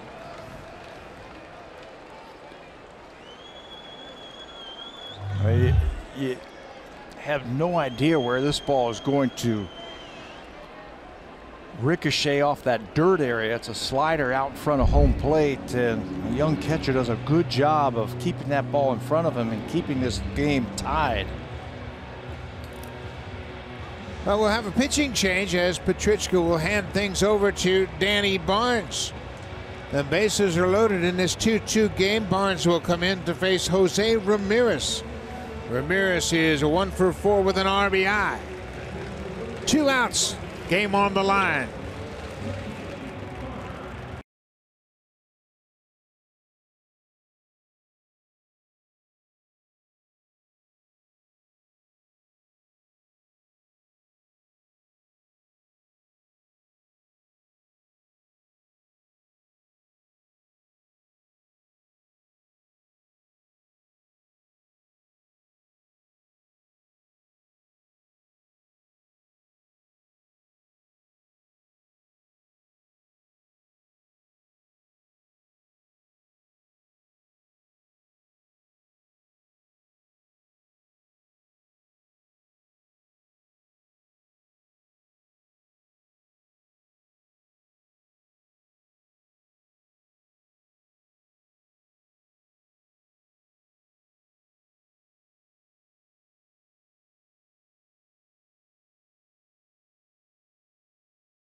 Blue Jays are Danny's numbers in 41 games this season.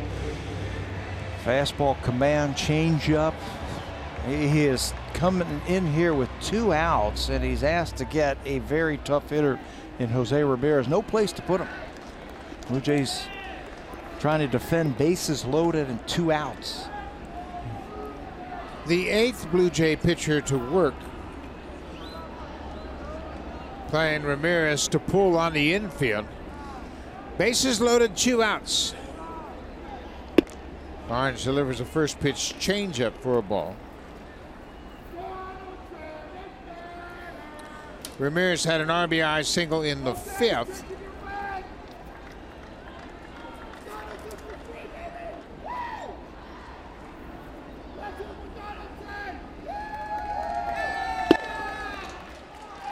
One and one.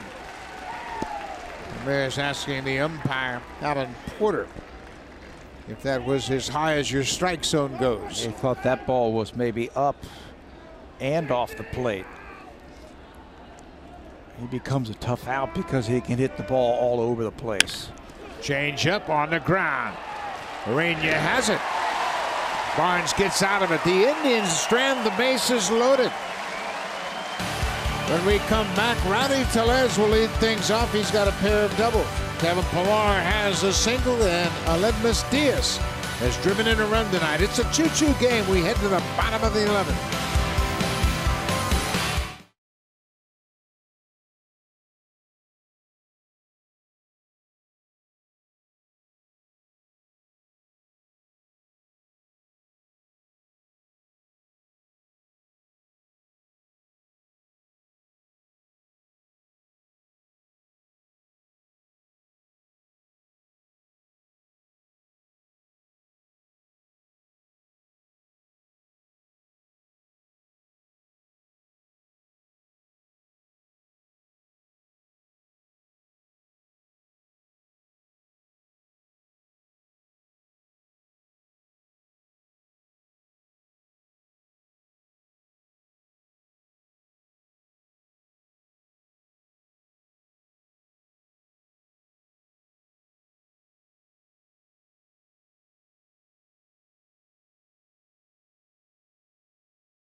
Change all across Canada, and all season long we celebrate unstoppable kids in Jay's Care programs. Visit jayscare.com/unstoppablekids to support and learn more. Buck. Thank you very much, Hazel. What a ball game. 2-2 as we head to the bottom of the 11th. Each team has 2 runs on 8 hits. Cleveland has committed the only 2 errors. The Blue Jays have struck out 19 times tonight. That ties their season high. Struck out 19 times in a 12-inning game back on the 11th of May against the Boston Red Sox right here at Rogers Center. Rowdy Tellez. Tellez struck out on 3 pitches in the 9th against Oliver Perez, the only batter that Perez faced. He threw 3 pitches and got the strikeout. Yeah, now faces another tough lefty who actually struck out the side in the 10th inning. I'm going to get a steady diet, I think, of breaking balls.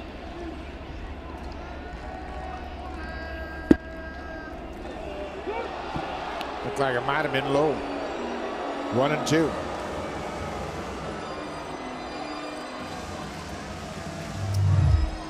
Slider. Where it crosses the plate. Looked like it was low. 1-2 count to the leadoff man here in the bottom of the 11th. Perez called out on strikes. Hand gets the fastball in there for a strike. That's 4 strikeouts. Strikeout number 20, and that's going to be it for Brad Hand. So with 1 out in the 11th, the scheduled batter is Kevin Pillar. And gives up a single, hits a batter, and strikes out 4. Adam Simber, the right-hander, sidearmer, will come in with 1 out. Nobody on. Kevin Pillar will be the batter. Pillar singled his last time up. Simber and Pillar when we come back to Rogers Center.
Indians from San Diego, along with Brad Hand, will make his 62nd appearance of the season. And second in this series, he pitched in last night's game, got a double play grounder off the bat of Devin Travis. When he's right, he'll get a lot of grounders.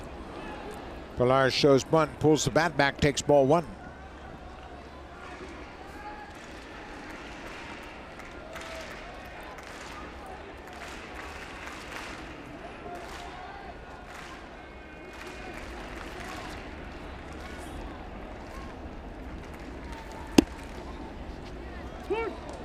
One and one now. You know, we have seen pitchers like this, like Darren O'Day when he was with the Baltimore Orioles. That is way down there. As a hitter, what you have to do is now you set your sights down lower. Normally they tell you, look right over that shoulder from where the ball's going to come out. Now you got to set the sights down lower and know that that ball is going to sink on you. Pilar, long and deep. Get out of here. Walk-off home run for Pilar. The 8th walk-off win for the Blue Jays as Kevin Pilar hits his 12th home run of the season to end it here in the 11th. And the beauty about that was a no-doubter. As soon as it left the bat, that ball was not coming back.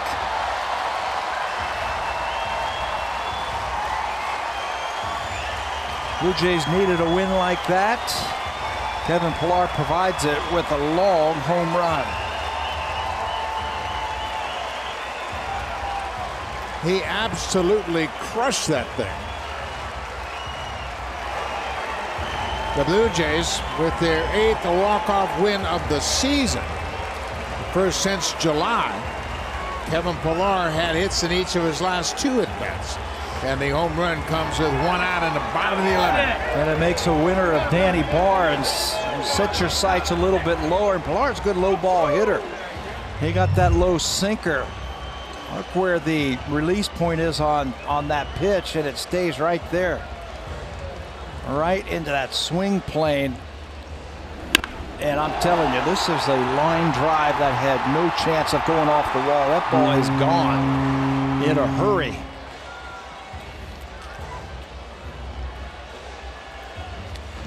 Well, the Blue Jays win it to even the series at a game apiece. We'll be right back at it. Stay tuned. Here's Sportsnet Central.